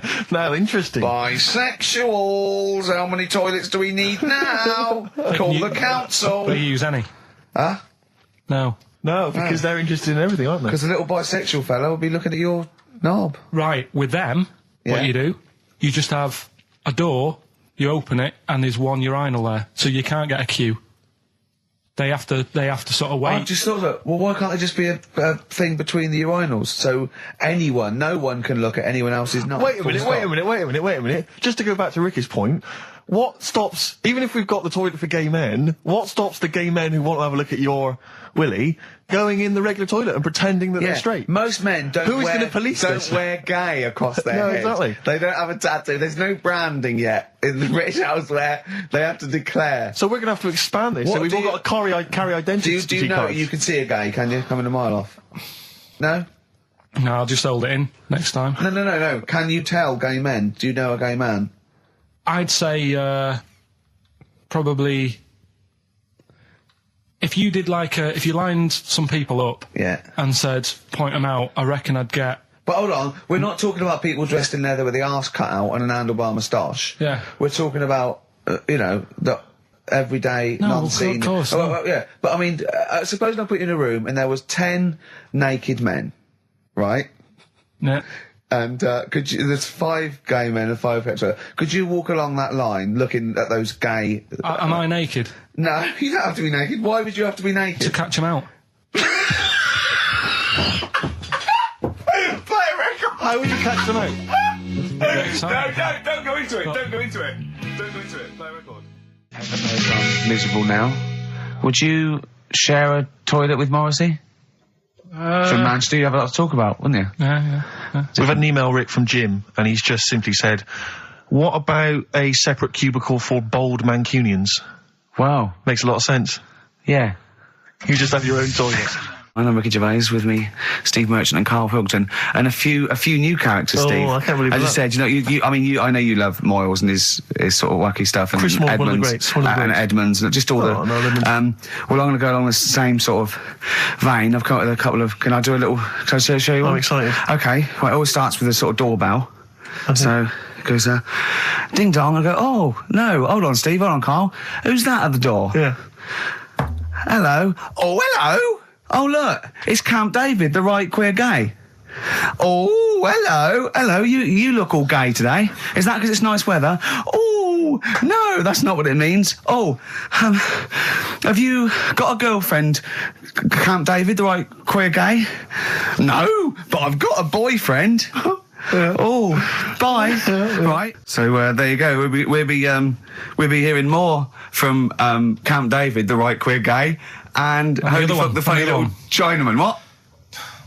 All right, Carl. Yeah. Is that your sort of humour? It might not be your sort of humour. You just should have run it past me before you did it. Yeah. What one are you worried about in particular? The not Camp David. Well, No. say his name. No. Say his name. I'm not Which doing one? that. Well, I don't know The which other one you mean. The Chinese fella. Well, I forget who that was. What was his name? I can't remember. Well, if you can't remember, it can't be that good, so we'll leave it. We won't do it again. Right? Oh, ding dong. Hang Who's on, that? who's this? Oh, hello. Oh, look, it's David Gray, the bent piano player. Oh. All right. I thought it was going to be Columbo. That would have been a joy. Ding dong. My wife loves you. No. Hello. Oh, I don't believe it. Look who's turned I up, can't Carl. believe it. The weird thing is, Steve, right, that is like what I imagine Ricky's house being like when people are ringing the bell. Because they're all so different. It's got a little... He's obsessed with all my friends being slightly different to each other. I've never understood it. He goes, there's no thread. There's no thread to them. All my mates have got a thread running through them. I was in literally after they walk out of the home. Yeah. But what do you mean my friends all different? Well, that could be... It wouldn't surprise me if I was round there and the bell went and I said, do you want me to get it? And you said, yeah, and I opened it and it's, What, holy fuck? holy, yeah, he's at the door, right? And then I'd say he's busy, close the door, bell would go again, then you got the little gay fella, David Gray. yeah? And then, do you know what I mean? Yeah. Not really, no. Because he's met some of my friends and he looks at them in a weird way. I mean, some of them are weird. Years ago, husbands weren't allowed to sort of clout the wife with anything. What was it like in the past? I know, You yeah. couldn't clout your missus. With anything wider than your thumb. The stick had to be the same, no bigger than your thumb. And I was So a thinking, bit- so a big Robin bloke- could do no damage if he went out with anyone. Although his is wide, he's got a little thumb like a little knob, isn't it? It's like it's truncated because it starts off normal. It looks like he's had his big toes put on his hands. Does he have to drink a pint with 2 hands? Yeah. And he's dropping stuff all the time. Can I just go back to the rule of thumb thing, though? The idea, what date was this? I'm not asking Carl, I'm looking at Ricky, because you're not going to have any idea, Carl. It's just going to be the past. Yeah. But I like the idea that... I think it's the same sort of day where, I don't know, you got hung for being homosexual and you could shoot I a just love Welshman. the idea that there's blokes beating their wives with shovels, logs of wood, and someone's gone, hang on a minute, everyone, Hold on, this is wait crazy. a minute. Let's have a look at your thumbs. What can we do? Wait a minute. We've got to have some kind of rule here. I'm all for beating your wife, but let's have some kind of rule. Let's give him a sporting chance, Yeah. surely. He goes, well, I'll tell you what about you can hit her with the width of your thumb? And the wife goes, make it the width of his knob. I go, no. He no. slaps her again. Yeah. Width of your thumb. All right. Better? Yeah. You're wrong. Ding dong. Oh, here you are. Oh, it's a fat fellow with lipstick. Hello. You're giving away a lot of. I mean, that you're an enigma, Carl. I wouldn't give away your workings. I mean, because then everyone will be able to do it. And what you've got now is a gift that people can't really tap into. Do you know what I mean? See, that's what Lenny Henry and Chris Moles' mistake. See, I've sort of worked out how they do their comedy, and I'm doing it now. Sure. Do you see what I mean? Now that I'm doing it. I think the only way that people would start to be able to replicate a lot of what Carl does is if maybe they had a severe blow to the head, or they were diving, they came up to the surface too quickly. Ding dong. Oh, I'd like a severe blow. Oh, get lost, David. Oh, let's have some adverts, quick. So this week, we're very lucky to have with us Russian pop act Tattoo. Round of applause for them. Lovely to have them here. Tattoo. Now then, of course, there's been much controversy that your kind of lesbian shtick is just something to try and whip up some press attention. Yeah. We are proper lesbians. We love fanny more than cock. Okay, brilliant. And Tattoo, lovely to have you here. Thanks for coming. Yeah. Now then, you've got some live gigs, I understand, planned. Yeah. Duh. Okay. I can't help but notice that you sound, dare I say it, Tattoo, you don't sound so much Russian as German. No, we cannot do the accent properly. Okay. And Tattoo, it's a joy to have you here. Thanks for coming down. And finally, your lesbians would, for instance, either myself or Carl be able to convert you from your lesbian ways? We like the muff so much that the knob is no good for us. All right, well, thanks very much, Tattoo. Yeah, thanks, Tattoo. Thanks very much. Cheers. Extraordinary. Next week, share. Brilliant. So if you've got any special guests you love us to interview, then let us know. Ricky.Gervais at xfm.co.uk. And we'll try and get there. Oh, dear. Play a metal card. Rockbusters answers next. I was going to say, well, do you want to do that? No, let's do it next. After the Just record. was going to say something. What are you going to say? About gays and that. What? In a bit. What were you going to say? Oh, we'll look forward to that. Martina Topley Bird. Need one on XFM 104.9. Right, there goes the girls from Tattoo. See you later. Well Thanks, done. girls. Cheers. A couple of listeners Carl, what were you saying before we cut you off? Yeah, it's just like, you had the girls in and that, and it reminded me, I was talking to Steve in a week. Yeah. I think it's when people were talking about going to Stringfellas and that. Yeah. I was talking about seeing naked people. Yes, I asked him. I said when he used to watch, say, he accidentally flipped onto BBC Two and some ballet was on, would his eye ever been drawn to maybe the gentleman's lower regions rather than the ladies? The gentleman's package. Yeah, would your eyes ever be accidentally drawn to that and you couldn't resist it? And you said yes. Yeah, because, right, and I don't think I'm Oh dear. Well, go on. I mean, fair enough. no, right. I'm always looking at the beautiful ladies, but fair enough. Yeah, No, go on.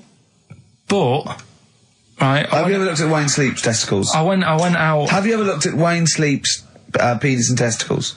I went out on a night out, right, and it was it got to some point in the night where two women and two fellas got on stage, Right. started stripping off. Yes. Yeah. Just what members of the audience? No, I think they were like part of the act, right? Right. And What was this, panto? they down, the fellas had like their undies on, and the girls just had their knickers on, Yeah. right? And Sounds pretty erotic at the moment. Go on. And at the same time, they all whipped their pants off. Yes. Right? It was Now- Bucks Fizz, wasn't it? The adult show. Now, I said to Steve, at that point, Sorry, I wasn't there. He said it's to me later. yeah. I said, well, you have a quick glance at the fellas. And then the annoying thing was, I thought, right, now I'll have a look at the women, and it was too late. They put the knickers on. How long were you looking at the fellas? Not that long, but, But it why was were you like, looking at them first? it's human nature, isn't it? Why? I don't know, but I'm sure you would have done the same thing. You just Why? sort of think, well, how are they shaping up? So They weren't it's a shaping up at comparative all. test. So who had the biggest knob? Which one of the blokes had the biggest knob? No, it's like, normal. But that's all. This is a whole new side of you. This is a whole other area. So you look at ballet dancers, you look at the gentlemen's. No, I don't. I package. just was, when he said this, it reminded me of this night when I was walking home thinking, Oh, didn't get a look. Because I was messing where up. was this? What event was this where people are stripping off? Carl, I tell you what, you are the most interesting man I've ever met. But are you comfortable being nude and that? We've done this. Well, I don't know what this is. We did this last week about, are you comfortable being nude? No, I know, I was talking you're about probably that. most comfortable being nude. It's just probably not in public. Well, Ricky's only really comfortable nude when he's eating. yeah. There's nothing to get, Yeah, you can just wipe spilt yourself on it. down. Yeah, you just sit in the bath, yeah. No, but I talked about that, and then when I went home, I was talking to Suzanne about it, and she said, "What's all that about? You don't like being nude, right?" And I said, well, it's not. It's like I'm part of an Alan Bennett play. It's just, I love the way you talk. Remember once, right? I don't know if I should talk about this really, but Well, that means you should, so go on. Go on. oh yeah, right. We went to Tenerife, right, one year, and I was still living in I'm Manchester. scared now. Yeah, that I don't know White what's said that. I'm going actually No, scared. I'm thinking about Suzanne, but she's Well, I working. don't want to know anything about Suzanne, Come to be on, no, honest. but If come it's on, gonna be- It Go on. involves me more. Let's hear on, the story. go But on. I'm just explaining to you that I don't like being nude. Yeah. Go on. So you're in Tenerife. In Tenerife, right? Didn't have much money. Stayed in this apartment that wasn't that nice, right? Had the cockroaches in it and stuff, right? Didn't have much money to go out at night. So we're in this sort of death trap of an apartment, right? Uh-huh. Anyway, so when I was younger, right, had a bit more energy. So He's 30. 80, I know. so start having it away a bit. It's a joy. Beautiful. It's So, good, yeah. I've been here to a while. I love it. Go on. Right, so doing what I do, right? Yeah. Someone starts banging on the door. So Suzanne Everyone's says, at it. Right, so you mean knocking on the door? Right, okay. knocking on the door, right? So Suzanne said, "You better get it." So I said, "I can't get it now. Can I? I'll have to wait a bit." Right?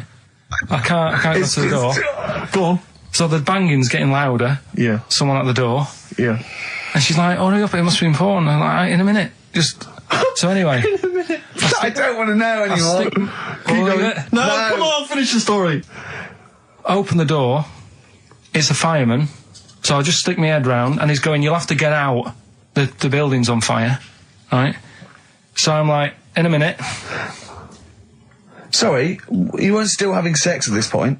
No, but Right. still sort of got to wait a minute, or I can't get my pants on. Oh, Carl, I wish I'm so sorry. Right, go on. To the So listener. now, So the, what- the place is burning down. So it could be a serious big fire going on. Yeah. I'm sort of waiting.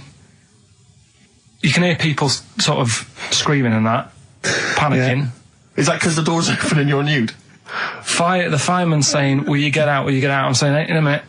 Right. And Suzanne was saying, think of something that's not sexy. Sure. So I was thinking of people, thinking maybe dying in a fire might sort of calm me down. Yeah. Then the fireman said, "We need a big pole." Yeah. Yeah, Sure, go on. But what I'm saying is that, to me, I wouldn't have wanted to go out and be safe over, do you know what I mean, over being naked. I don't like walking about without on. So what I'm saying is, even if that fire... I love the idea of everyone huddled in there with all the firemen. It just, the camera spans along and there's Carl. Yeah, a just local news report. naked. with still But would you have gone out? We're now on. But why do I have to go out with now on? I'll just grab a pair of jeans. All right, but you've just, you know. What? There's a fire, Carl. Yeah, but See, not everyone looks at men's packets. That's only you, remember. Most of the other firemen wouldn't be going, oh, look at him. But what I'm interested in is he's pleased to see us. Carl, how long did it take? And did the thought of dying in a fire help? After a bit, but the fireman sort of had a go at me. Sure. What do you mean? Well, he wasn't happy that I was dawdling. Well, to be fair... But what can you do? Answers on a postcard. To the usual address, XFM. Who's your auntie with the tattoos? That's Hazel. Oh, right, yeah. Let's leave that. Why? Oh, let's Why? not talk about We'll leave it. What have I come across there? What's up with that? Auntie Hazel? What's up with Auntie Hazel? There's nothing wrong with her. It's just What? just a lesbian, which is nothing wrong with that. Well, no, but you've made it sound like there is now by not wanting to say it. My auntie's a I lesbian. know what you're saying, though. I know what you're getting at. Just because I call her Uncle Hazel. Play a record. He's from Manchester. Please forgive him. I had earrings ages ago, but... Did you? Yeah. Oh, But yeah, you're a man who when I was about notoriously 18. hates pain, and he's scared of everything. It hurt. I was about 18 and I took 2 in 1. And they did it right and he just went, and I went, alright, I went, yeah. I just went, oh, God. Did you have them in both earrings? It's just, it was like a staple gun. I just went, yeah, and it didn't really hurt. I thought, well, I'm not doing that again. It hurts too much and it just throbbed. Were you still living with your parents at the time? No. I mean, what do people...